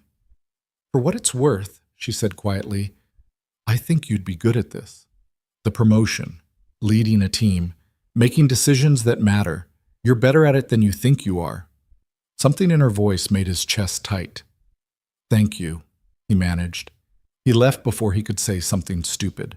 That night, Ethan lay awake thinking about everything that had happened in the past 2 months. The interview, the car ride, the job offer, Detroit, the dance, every moment that had led him here. He thought about Olivia's question. What do you want? Not what did he need, not what was practical, what did he actually want? The answer came easier than he expected. He wanted to be good at something again. He wanted to prove that the past 8 months of failure and fear and barely holding on hadn't broken something essential inside him. He wanted Sophie to see him succeed. And if he was being honest, really honest, he wanted to understand why a woman like Olivia Bennett saw something in him worth believing in. Friday morning, he sent her an email before he could change his mind. I accept the promotion. When do I start? Her response came 30 seconds later. Monday. Margaret will send you the details. That was it. No congratulations, no elaboration, just confirmation. Ethan stared at the email and tried to convince himself he'd made the right choice. The weekend passed in a blur. He told Sophie about the promotion. She made him a congratulations card with so many glitter stickers that he'd be finding sparkles in his apartment for the next year. Mrs. Chen baked him cookies. Andrew texted him a gif of someone celebrating with champagne. Monday morning, Ethan showed up to find his desk had been moved. He was no longer in the operations bay. Now he had an actual office, small, but with a door and a window and space for the team he'd be managing. Richard stopped by at 9. Welcome to management. It's terrible, and you're going to hate it. Great pep talk. I'm serious. Suddenly, everyone's problems become your problems. But you'll figure it out. Richard handed him a folder. Your team, 4 analysts. I picked the best ones. Ethan opened the folder. 4 faces, 4 resumes, all of them more impressive than his had been. They know I'm managing them? He asked. They know. 2 of them are thrilled. One's neutral. One thinks you're unqualified. Which one? You'll figure that out pretty fast. Richard left him to it. The first team meeting was scheduled for 10. Ethan spent the intervening hour trying not to throw up. At exactly 10 o'clock, 4 people filed into his office. He recognized 2 of them from the operations bay. The other 2 were strangers. Hi, Ethan said, standing. I'm Ethan Cole. I guess I'm your manager now. 3 of them smiled. The 4th, a woman in her 40s with severe glasses and an expression that suggested she'd rather be literally anywhere else, did not. Let's start with introductions, Ethan continued. Tell me your name, what you're working on, and one thing you're hoping to get out of this project. They went around the table. Marcus, 26, enthusiastic, wanted to learn route optimization. Lisa, 32, quiet, focused on data modeling. James, 28, friendly, interested in long-term logistics strategy. And then there was Patricia. Patricia Reynolds, she said flatly. I've been with this company for 18 years. I'm working on the West Coast distribution analysis. And I'm hoping this project doesn't turn into a disaster because management decided to promote someone with 4 months of experience. The room went silent. Ethan looked at her. She stared back, unflinching. That's fair, he said finally. I know this looks bad from the outside. Guy shows up out of nowhere, gets fast-tracked. Suddenly he's managing people who've been here longer than he's been employed. I get why that's frustrating. Patricia's expression didn't change. But here's the thing, Ethan continued. I didn't ask for this. I got offered it because I found problems other people missed. Maybe that was luck. Maybe I just looked at things differently. I don't know. What I do know is that I'm going to do everything I can to make sure this project succeeds, and I'm going to need all of you to make that happen. He looked around the table. If you have concerns, tell me. If you think I'm making a mistake, say so. I don't want yes people. I want people who'll push back when I'm wrong. Can you do that? Marcus and James nodded. Lisa looked thoughtful. Patricia said, We'll see. It wasn't an endorsement, But it wasn't open hostility either. Ethan would take it. The meeting ran for an hour. They divided up the distribution centers, set timelines, established communication protocols. By the end, Ethan's head was spinning, but they had a plan. After everyone left, he sat in his new office and tried to process what had just happened. His phone buzzed. Text from Olivia. How did it go? He stared at the message. She never texted him. Everything was always email, formal, documented. One of them hates me, he typed back. The others seem okay. 3 dots appeared. Disappeared. Appeared again. Patricia? How did you know? She's been passed over for promotion 3 times. She has every right to be angry. What am I supposed to do about that? Prove her wrong. The dots appeared again. And Ethan? Yeah? Stop worrying so much. You're going to be fine. The message felt personal in a way that made something twist in his chest. Thank you, he sent back. She didn't respond. The next 6 weeks were the hardest of Ethan's professional life. He thought the job itself would be the challenge, but it turned out managing people was infinitely more complicated than managing data. Marcus was brilliant but needed constant validation. Lisa was competent but uncommunicative. James was great until he wasn't, disappearing for hours without explanation. And Patricia questioned everything Ethan did with the kind of precision that made him second-guess decisions he'd been confident about 5 minutes earlier. He worked late almost every night, missed 2 of Sophie's school events, started drinking more coffee than was probably healthy. But the data was good. The audit was finding inefficiencies even bigger than he'd expected. The projections showed potential savings of over $20 million annually. In early January, Olivia called him to her office to review the preliminary results. "This is impressive work," she said, scrolling through his report. "It's the team. They're doing the heavy lifting." "You're managing the team, that counts." Ethan shifted in his chair. "Patricia still thinks I'm incompetent." "Patricia thinks everyone's incompetent. It's not personal." "Feels personal." Olivia looked up from the report. "Do you want my advice?" "Always." "Stop trying to make everyone like you. You're their manager, not their friend. Respect matters more than affection." "What if I can't get either?" "Then you fire them and find someone else. But I don't think that's going to be necessary." She closed the laptop and leaned back in her chair. "How's Sophie?" she asked. The question surprised him. "She's good. Growing too fast.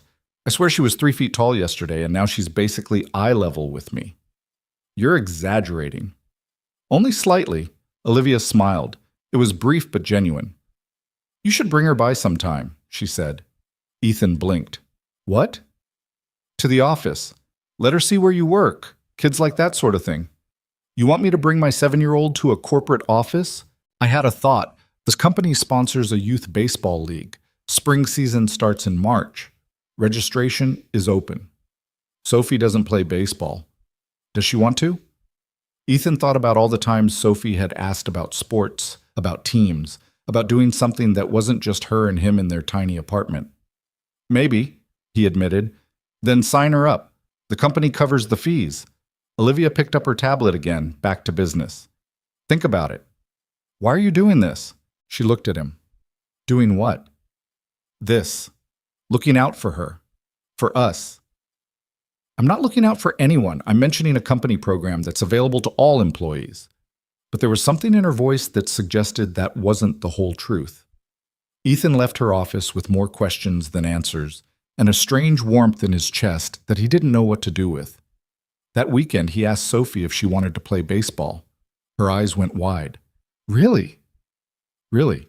Can I be a pitcher?" "You can be whatever position they put you in." "I want to be a pitcher, like in that movie we watched." "That was a professional athlete with years of training." "So? I can learn."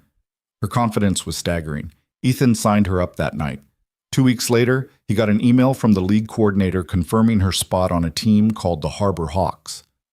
Practice started the first week of March.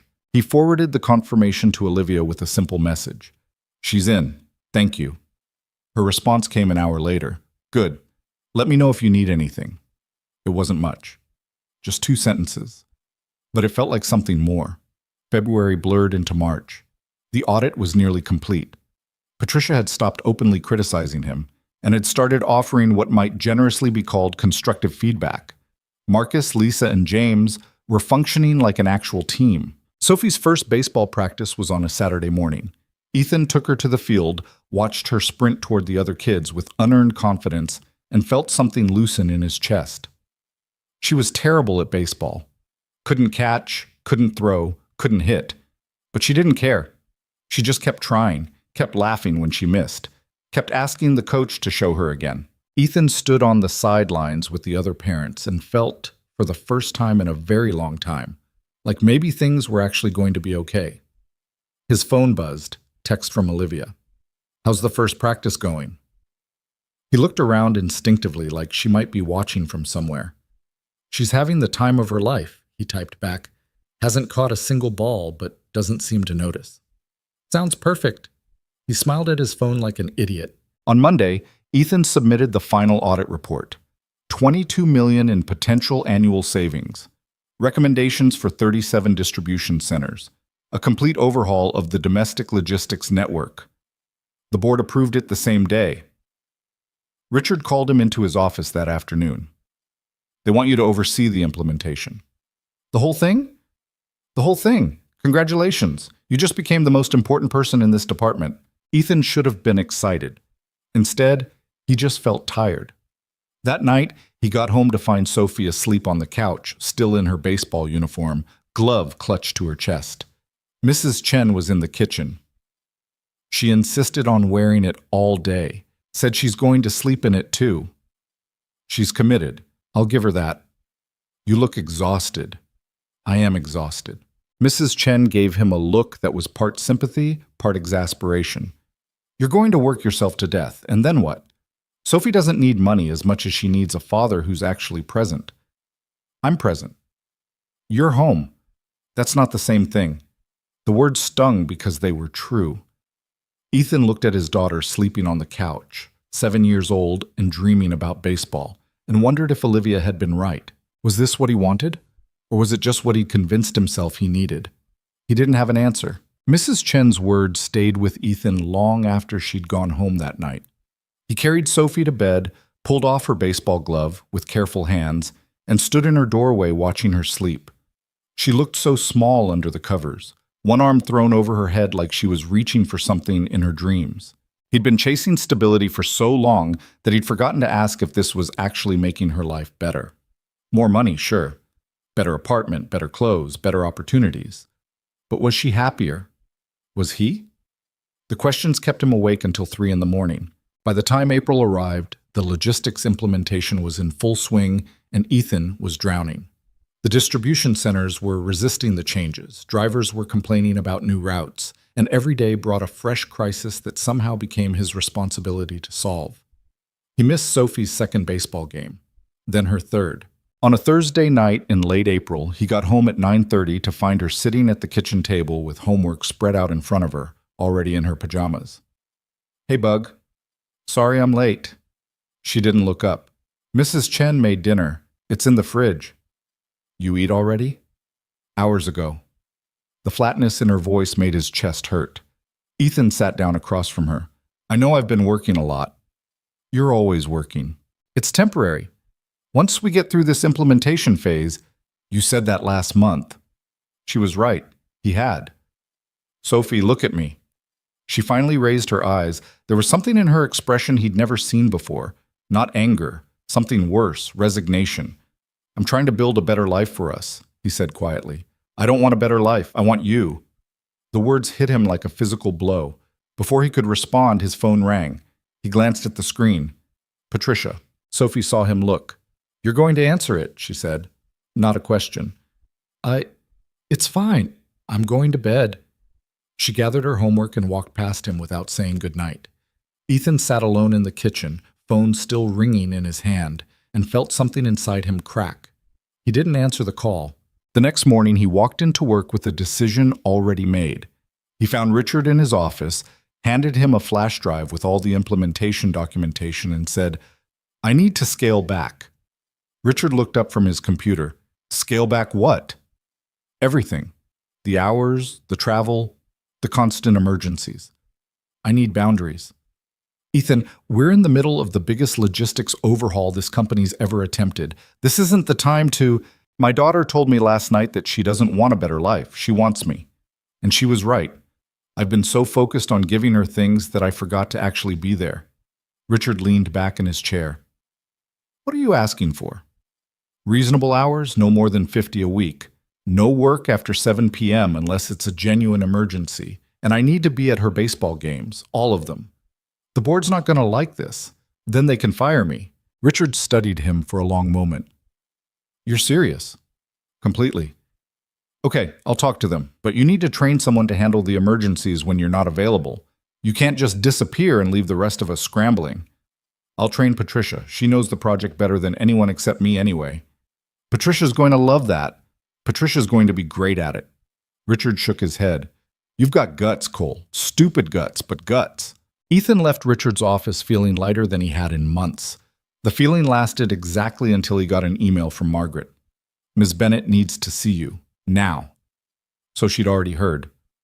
Olivia's office felt colder than usual when he walked in. She was standing at her desk, arms crossed, expression unreadable. Close the door, she said. He did. Richard tells me you're stepping back from the implementation. I'm setting boundaries. There's a difference. You're in the middle of a critical project that you designed. Walking away now could jeopardize millions of dollars in savings. I'm not walking away. I'm delegating. To Patricia? The woman who's been undermining you for months? She hasn't been undermining me. She's been keeping me honest, and she's more than capable of handling the emergencies. Olivia moved around her desk, closer to him. What's this really about? It's about my daughter asking me why I'm never home. It's about missing her games because I'm in some distribution center in Nebraska fixing a problem that someone else could fix. It's about remembering that I took this job to give her a better life. And somewhere along the way, I forgot that the best thing I can give her is my time. So you're choosing her over your career. The way she said it made it sound like an accusation. I'm choosing balance, Ethan said. Something you told me I should have thought about before I took the promotion. That's not fair, isn't it? You asked me if this was what I wanted, and I said yes because I thought success and being a good father were the same thing. They're not. Olivia was quiet for a long moment. When she spoke again, her voice was softer. I can't stop you from setting boundaries. If that's what you need to do, then do it. But don't expect the board to be understanding. They're going to see this as a lack of commitment. Then they'll see it wrong. She looked at him like she was trying to solve a puzzle. You've changed. Have I? When you started here, you apologized for everything. Now you're standing in my office telling me what you need and daring me to argue with you. Is that bad? No. Something that might have been approval flickered across her face. It's not bad at all. Ethan didn't know what to say to that. Go, Olivia said finally. Set your boundaries. Train Patricia. Be at your daughter's games. Just don't come back in 6 months and tell me you regret it. I won't. He turned to leave. Ethan. He stopped. For what it's worth, she said quietly, I think you're making the right choice. I just wish I'd been brave enough to make it myself. The admission hung in the air between them. It's not too late, he said. Yes, it is. She sat down at her desk, back to business, and he left before either of them could say something they couldn't take back. The changes weren't easy. Patricia took over the emergency management with the kind of efficiency that made Ethan feel simultaneously relieved and useless. The board grumbled but didn't fight him. Richard covered for him when meetings ran late. And slowly, piece by piece, Ethan's life started to resemble something sustainable. He made it to Sophie's next 3 games, watched her strike out twice and catch one ball that she was so shocked by she forgot to throw it to first base. The coach was patient. The other kids were kind. Sophie was terrible but happy. On a Saturday in early May, the Harbor Hawks had a game at noon. Ethan packed sandwiches and juice boxes, wore the ridiculous team hat Sophie had insisted he buy, and sat in the bleachers with the other parents. Sophie spotted him from the dugout and waved so enthusiastically she nearly hit another kid in the face. That's my dad, she announced to no one in particular. His heart felt too big for his chest. The game was a disaster. The Hawks lost by 8 runs. Sophie got hit by a pitch and cried for 5 minutes before insisting she was fine and wanted to keep playing. But when it was over and she ran toward him covered in dirt and grass stains and pure joy, Ethan caught her and lifted her up and thought maybe this was what success actually looked like. "Did you see me?" she asked breathlessly. "I saw everything. I got on base because you got hit by the ball. Still counts." He set her down, and she immediately launched into a play-by-play of every moment he'd already witnessed. He listened like it was the most important story he'd ever heard. A voice behind him said, "She's got quite an arm." Ethan turned. Olivia Bennett was standing at the edge of the field, wearing jeans and a light jacket, looking completely out of place and somehow exactly right. "What are you doing here?" he asked before he could think better of it. "I sponsor the league. I like to check in sometimes, see how the teams are doing." That was a lie, and they both knew it. Sophie had stopped talking and was staring at Olivia with wide eyes. "Who's that?" she whispered. "That's Miss Bennett. She's my boss." "Your boss came to my game?" Before Ethan could answer, Olivia crouched down to Sophie's level. "You must be Sophie. Your dad talks about you all the time." "He does?" "Constantly. I know about your snow globe collection, your hatred of fractions, and your goal to become a professional pitcher." Sophie looked delighted. "I'm going to play for the Red Sox." "That's a good goal. Do you like baseball?" "I do. I used to play when I was younger." "Were you good?" "I was okay. Better at hitting than fielding." Sophie considered this. "Do you want to see me pitch?" "Sophie," Ethan started, but Olivia was already nodding. "I'd love to." Sophie grabbed her glove and dragged Olivia toward the practice area where a few kids were still throwing balls around. Ethan followed, feeling like he'd stepped into an alternate dimension. Olivia caught Sophie's pitches, wild, uncoordinated throws that went everywhere except where they were supposed to, with the same focus she probably brought to board meetings.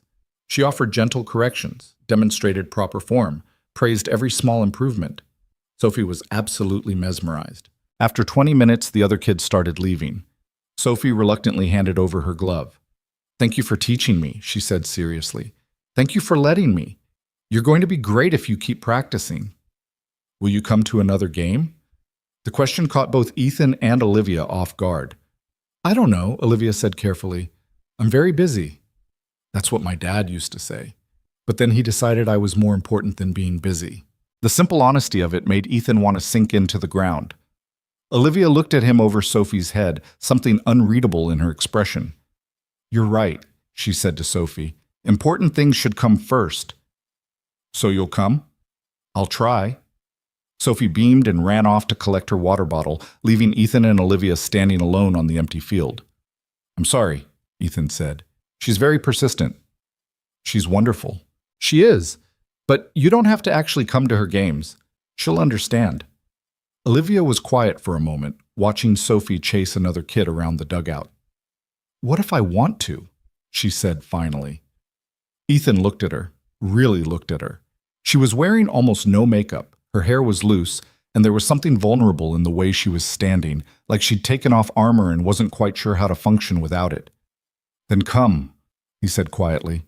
The words meant more than they should have. Olivia nodded once, then checked her watch. "I should go. I have calls this afternoon." "On a Saturday? Running a company doesn't take weekends off." "Maybe it should." She smiled, brief and genuine. "Maybe." She said goodbye to Sophie, who made her promise 3 more times to come to another game, then walked to her car, the same black sedan from that rainy October morning, and drove away. Sophie appeared at Ethan's side. "I like her." "Yeah? She's nice. And she's pretty. Is she your girlfriend?" "What? No. She's my boss. Bosses can be girlfriends." "Not this boss." "Why not?" "Because it was complicated. Because there were rules and power dynamics and 100 reasons why it would be a terrible idea." "Because life doesn't work that way," Ethan said. Sophie looked skeptical but didn't push. They went out for ice cream after the game. Sophie got chocolate with sprinkles and talked nonstop about baseball and Ms. Bennett and how she was definitely going to practice pitching every single day until she was perfect. Ethan listened and ate his ice cream and tried not to think about the way Olivia had looked at him on the field, like she was trying to figure out something she couldn't quite name. Monday morning, he arrived at work to find a package on his desk. Small, wrapped in brown paper, no return address. Inside was a baseball, professional grade, expensive leather, with a note in handwriting he didn't recognize.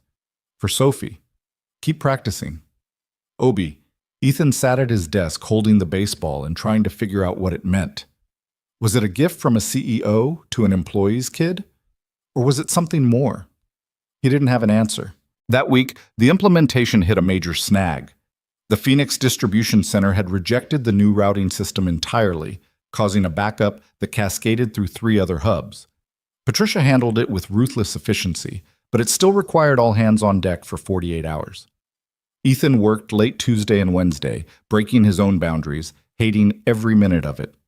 On Thursday evening, he was still at the office at 7:30 when Olivia appeared in his doorway. "You're still here," she said. "Phoenix is a mess. I'm trying to—" "Patricia's handling Phoenix. Go home." "I can't just—" "Yes, you can. You set boundaries for a reason. Stick to them." "But, Ethan..." She stepped into his office and closed the door.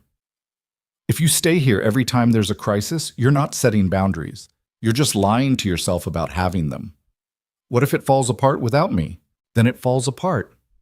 And we fix it. That's how this works." She paused. "You can't be everything to everyone. Trust me, I've tried. It doesn't work." There was something raw in her voice that made him look at her more carefully. "Are you okay?" he asked. "I'm fine." "You're a terrible liar." She almost smiled. "I'm working on it." They stood there in the quiet of his office, the building mostly empty around them, and something shifted. "I went home last night at 6 o'clock, Olivia said suddenly. "For the first time in 4 years, I left the office at a reasonable hour and went home." "Why?" "Because I watched you choose your daughter over this job, and I realized I couldn't remember the last time I chose anything over this job. So I went home, and I sat in my apartment, and I had absolutely no idea what to do with myself." The admission was so honest it hurt. "What did you do?" Ethan asked. "I ordered takeout, watched a movie, went to bed at a reasonable hour. It was boring and unfulfilling, and I hated every minute of it." She looked at him. "But I woke up this morning feeling different, less tired, less like I was running on fumes." "That's good." "Is it?" "Because it also made me realize how much I've given up to be good at this. And I don't know if I can get any of it back." Ethan didn't know what to say. This version of Olivia, uncertain, vulnerable, human, was so different from the woman who'd interrogated him in meetings and challenged him at every turn. "You could try," he said finally. "Try what?" "Getting it back. Whatever it is you think you lost." "I wouldn't even know where to start." "Start small. Leave at 6. Watch movies. Show up at random baseball games and teach 7-year-olds how to pitch." She actually laughed. "Is that your prescription?" "It's working for me." Olivia was quiet for a moment. When she spoke again, her voice was barely above a whisper. "I don't know how to be anything other than this." "Neither did I. But I'm learning." She looked at him like he'd said something profound instead of just obvious. "Go home, Ethan. Be with your daughter. I'll handle Phoenix if it explodes." "You sure?" "I'm the CEO. Handling explosions is literally my job description." He packed up his laptop, grabbed his jacket, and headed for the door. "Ethan?" He turned. Olivia was still standing in his office, silhouetted against the window, looking smaller than he'd ever seen her. "Thank you," she said. "For what?" "For reminding me that there's supposed to be more to life than this." He wanted to say something meaningful, something that would somehow fix whatever was broken in her the way she'd helped fix what was broken in him, but all he managed was, "Anytime." He left before he could see her expression. Sophie's next game was on a Saturday in mid-May. The weather was perfect. Warm sun, light breeze, the kind of spring day that felt like a promise. Ethan showed up early with his ridiculous team hat and the new baseball Olivia had sent. Sophie had been practicing with it every day, and her pitches were starting to look almost intentional. The game started at 10. By 9:45, the bleachers were filling up with parents and siblings and grandparents. At 9:50, Olivia appeared at the edge of the field. She was wearing jeans again and a simple blue shirt and sunglasses that she pushed up onto her head when she saw him. She looked nervous. Ethan waved her over. "You came," he said. "I said I'd try." "Sophie's going to lose her mind." "Should I have brought something? Do people bring things to these games?" "Just themselves. You're fine." Olivia sat down next to him on the bleachers, and immediately half the parents in attendance did double takes. probably wondering why the CEO of Carter Dynamics was at a children's baseball game in their neighborhood park. Sophie spotted her in the third inning. Her face lit up like someone had plugged her into an electrical socket. She waved so hard she nearly fell over. "She sees you," Ethan said. "I see her too." They watched the game together. The Hawks were slightly less terrible than last time.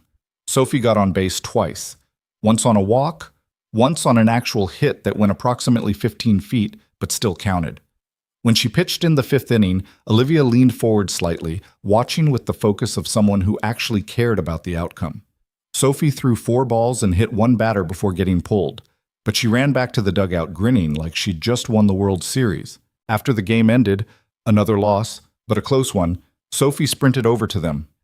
"Did you see me pitch?" she asked Olivia breathlessly. "I saw. You're getting better. I practiced every day like you said. I can tell. Your stance is much more stable." Sophie looked like she might explode from pride. "Can you stay for a little bit?" she asked. "We're going to get ice cream."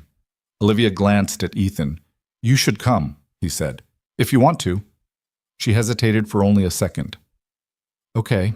They went to the same ice cream place as last time. Sophie ordered her usual chocolate with sprinkles. Ethan got vanilla. Olivia stared at the menu for a full minute before choosing strawberry like the decision carried enormous weight. They sat at a picnic table outside, and Sophie dominated the conversation with a detailed analysis of every play in the game. Olivia listened like it was the most important briefing she'd ever received. At one point, Sophie asked, "Do you have kids?" "Sophie," Ethan started, but Olivia shook her head. "It's fine. No, I don't have kids." "Why not?" "I've been very focused on my work. I didn't think I had time for a family." "That's what my dad used to say. But then he figured out how to make time." Olivia looked at Ethan. He shrugged helplessly. "Your dad's very smart," Olivia said.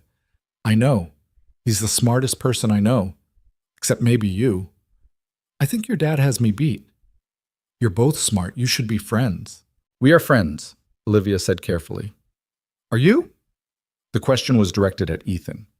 He looked at Olivia, sitting across from him with melting ice cream and grass stains on her jeans from sitting on the bleachers, and realized he didn't actually know how to answer. Were they friends? Or was this something else entirely? "Yeah," he said finally. "We're friends." Olivia's expression was unreadable, but something shifted in her eyes. After ice cream, Sophie demanded a trip to the playground. She ran ahead, leaving Ethan and Olivia to follow at a slower pace. "Thank you for coming," Ethan said. It meant a lot to her. "It meant a lot to me, too." They walked in silence for a moment. "Can I ask you something?" Olivia said. "Sure." "Do you ever regret it? Taking this job, getting pulled into all of this?" "No, why would I?" "Because it's complicated. Because of the rumors, because of the pressure, because of everything that comes with working for someone like me." "Someone like you?" "You know what I mean." Ethan stopped walking, made her look at him. "I don't regret any of it," he said. "Not the job, not the promotion, not the complications. This year has been the hardest and the best year of my life, and most of that is because of you." Olivia looked stunned. "Ethan, I'm not saying that to make you uncomfortable. I'm saying it because it's true. You gave me a chance when you had no reason to. You pushed me to be better than I thought I could be. And yeah, it's complicated, but the best things usually are." She opened her mouth, closed it, seemed to be trying to find words. Before she could, Sophie yelled from the playground, "Dad, watch me!" The moment broke. They spent another hour at the playground. Sophie showed off on the monkey bars while Ethan and Olivia sat on a bench nearby, not quite touching, talking about everything and nothing. When the sun started to sink and Sophie finally wore herself out, they walked back to the parking lot. "Thank you for today," Olivia said quietly. "I haven't felt this normal in years." "You should feel normal more often." "Maybe I will." She got in her car and drove away, and Ethan stood there with Sophie's hand in his, watching until the black sedan disappeared around the corner. "I really like her," Sophie said. "Me too, Bug. Me too." The next few weeks settled into something that felt almost like balance. Ethan worked his hours, attended Sophie's games, had dinner at home most nights. Patricia ran the implementation with the efficiency of a military operation. The board stopped grumbling about his boundaries and started grumbling about other things. And Olivia came to 2 more games. She didn't announce it, didn't make a big deal of it. She just showed up, sat with Ethan in the bleachers, and watched Sophie play terrible baseball with unwavering attention. After the 3rd game, in early June, she asked if they wanted to get dinner instead of ice cream. "There's a place near the harbor," she said. "They have good pasta and a kids' menu." Sophie said yes before Ethan could even process the question. The restaurant was small and casual, the kind of place where families came on weekends. They got a table by the window. Sophie ordered spaghetti and proceeded to get sauce everywhere. Olivia ordered ravioli and ate it with the kind of careful precision that suggested she was used to business dinners, not family meals. "Can I ask you something?" Sophie said halfway through dinner. "Sophie, let Ms. Bennett eat," Ethan said. "It's fine," Olivia said. "What do you want to ask? Are you and my dad dating?" Ethan choked on his water. "Sophie! What? I just want to know." Olivia looked at Ethan, then back at Sophie. "Why do you ask?" "Because you come to my games and we get food together, and you look at him like my friend Emma's mom looks at her dad." "How does Emma's mom look at her dad?" "Like he's the best person in the whole world." The simplicity of it made Ethan's chest hurt. Olivia set down her fork carefully. "Your dad and I are friends, good friends, but it's complicated because I'm his boss and there are rules about that kind of thing." "What kind of thing?" "Dating," Olivia said quietly. "So you want to date him?" "Sophie, that's enough," Ethan said, his face burning. But Olivia was still looking at Sophie with that same careful attention. "I think your dad is an extraordinary person," she said. "And if things were different, if we'd met in a different way, then yes, I would want to date him." The honesty of it made the air leave Ethan's lungs. Sophie considered this. "Things could be different." "How?" "You could quit being his boss." Olivia actually laughed. "It's not that simple." "Why not?" "Because I run the company. I can't just quit." "You could hire someone else to run it. Then you wouldn't be his boss anymore." The logic was 7-year-old simple and completely impossible. But Olivia didn't dismiss it. "That's an interesting idea," she said seriously. After dinner, they walked along the harbor. Sophie ran ahead chasing seagulls and collecting rocks. Ethan and Olivia followed, maintaining a careful distance that felt both natural and painful. "She's not wrong," Olivia said suddenly. "About what?" "About quitting, or at least stepping back. I've been thinking about it for a while now." Ethan stopped walking. "You're serious?" "The board's been pushing me to bring on a co-CEO, someone to handle the day-to-day operations while I focus on long-term strategy. I've been resisting it because I like control, but maybe it's time to let someone else carry some of the weight." "Olivia, I'm not doing it for you. I'm doing it for me. Because I've been running this company for 5 years, and I can't remember the last time I did something just because I wanted to, and I'm tired of living like that." She looked out at the water, at the boats and the bridges, and the city lights starting to glow in the fading sun. "I want more than this," she said quietly. "I want a life that doesn't revolve around board meetings and quarterly reports. I want to go to baseball games and eat ice cream and not feel guilty about it.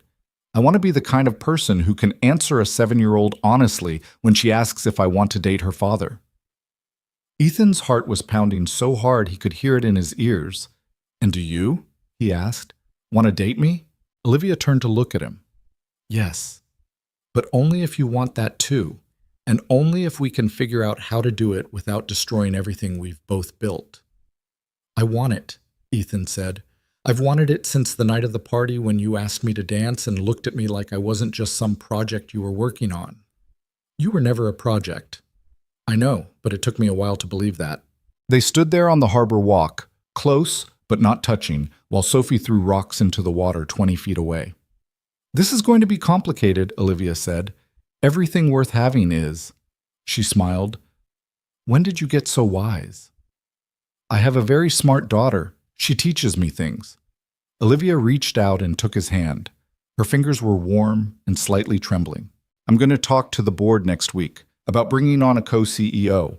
It's going to take time to find the right person, but once it happens, I won't be your direct supervisor anymore." "And then?" "And then we figure out what this is. Together." Sophie came running back, pockets full of rocks and seaweed. "Look what I found!" She dumped her treasures on the ground between them. Olivia crouched down to examine them like they were precious artifacts. "These are excellent rocks," she said seriously. "I know. I'm going to paint them." "What colors?" "All of them. Every single color." Ethan watched them together and thought about how a year ago he'd been standing in the rain, desperate and drowning, climbing into a stranger's car because he'd run out of options. And now he was here. The co-CEO hire took 3 months. The board fought Olivia every step of the way, but she was relentless. In September, they announced that David Chen, no relation to Richard, would be joining as co-CEO, handling operational management while Olivia focused on strategy and long-term vision. The day the announcement went public, Olivia called Ethan into her office. "It's done," she said. "How do you feel? Terrified? Relieved? Like I just jumped off a cliff and I'm not sure if I'm flying or falling?" "Probably both," she smiled. "Probably. So what happens now?" "Now I'm still your boss for another 2 weeks while the transition happens. And then David takes over operations and I move to a different floor. And then? And then I'd very much like to take you to dinner. A real dinner. Not ice cream with your daughter, as delightful as that is." "I'd like that too." "It's going to cause talk. People are going to say I restructured the entire company just so I could date you." "Did you?" "No, but I won't lie and say it wasn't a factor." Ethan crossed the room and stood in front of her desk. "I don't care what people say." "You should. Your reputation—" "My reputation is that I'm good at my job. Everything else is noise." Olivia stood up and walked around the desk. She stopped in front of him, close enough that he could see the uncertainty in her eyes. "I don't know how to do this," she said quietly. "I've spent so long being the person in charge that I don't know how to be vulnerable with someone." "Then we'll figure it out together." He reached out and took her hand, and this time neither of them let go. 2 weeks later, David Chen officially took over operational management. Olivia moved to the executive strategy floor, and on a Friday night in late September, Ethan took her to dinner at a small Italian restaurant in the North End. They talked for 3 hours, about everything and nothing, about the year that had brought them together, about Sophie and baseball and the strange alchemy of rain and desperation, and a stranger who'd stopped to help someone who'd climbed into her car by mistake. "I still can't believe you didn't throw me out immediately," Ethan said. "I almost did. But you looked so desperate and sincere. And you talked about Sophie like she was your entire world. I couldn't bring myself to crush that." "Best decision you ever made?" "Top 5 at least." They walked along the waterfront after dinner, and when Ethan kissed her under the glow of the harbor lights, it felt like something inevitable finally falling into place. A year after that rainy October morning, Ethan stood on the Carter Dynamics rooftop with Sophie beside him. The company had opened the space for employee events, and tonight they were hosting a small celebration for the logistics team. But Ethan had asked Olivia to meet him here before everyone else arrived. She came up through the access door at exactly 6 o'clock, wearing the same charcoal coat she'd worn that first day. Boston sprawled beneath them, familiar and beautiful. "Hi," she said. "Hi." Sophie tugged on Ethan's jacket. He nodded. She pulled out a small wrapped box from her backpack and handed it to Olivia. "Dad said to give you this." Olivia took the box carefully, looking between them. "What is this?" "Open it," Sophie said impatiently. Inside were silver earrings shaped like autumn leaves. "They're from the corner where you picked me up," Ethan said. "That day in the rain. There was a tree there, and it was dropping leaves, and I remember thinking that everything was falling apart. But it wasn't. It was just changing." Olivia's eyes were bright. "Ethan, I know we're taking things slow. I know it's complicated, but I wanted you to have something that reminds you that sometimes the worst days turn into the best ones, and that I'm glad you stopped that morning instead of driving past." She put the earrings on with shaking hands. Sophie slipped her hand into Olivia's naturally, like they'd been doing it forever. "You look pretty," she said. "Thank you." Below them, Boston shimmered in the autumn light. The harbor reflected the sky. Somewhere in the building beneath them, people were preparing for the celebration. But up here, it was just the 3 of them. "I love you," Ethan said quietly. Olivia looked at him, leaves hanging from her ears, hand holding his daughter's, and smiled. "I love you too," she said. "Both of you." Sophie grinned. "Does this mean you're my dad's girlfriend now?" "Yes, if that's okay with you." It's very okay. Can we get pancakes to celebrate?" They all laughed, and the sound carried across the rooftop and disappeared into the autumn air. What had started as a desperate mistake, a wrong car, a rainy morning, a man who had nothing left to lose, had become something neither of them had known they were looking for. Not perfect, not simple, but real and earned and worth every complicated moment it had taken to get here. Sometimes the best things in life began with falling apart, and sometimes the people who helped you put the pieces back together became the ones you couldn't imagine living without. Ethan looked at Olivia and Sophie, at the city spread out below them, at the future that was still uncertain but no longer terrifying, and he thought maybe this was what happiness looked like after all.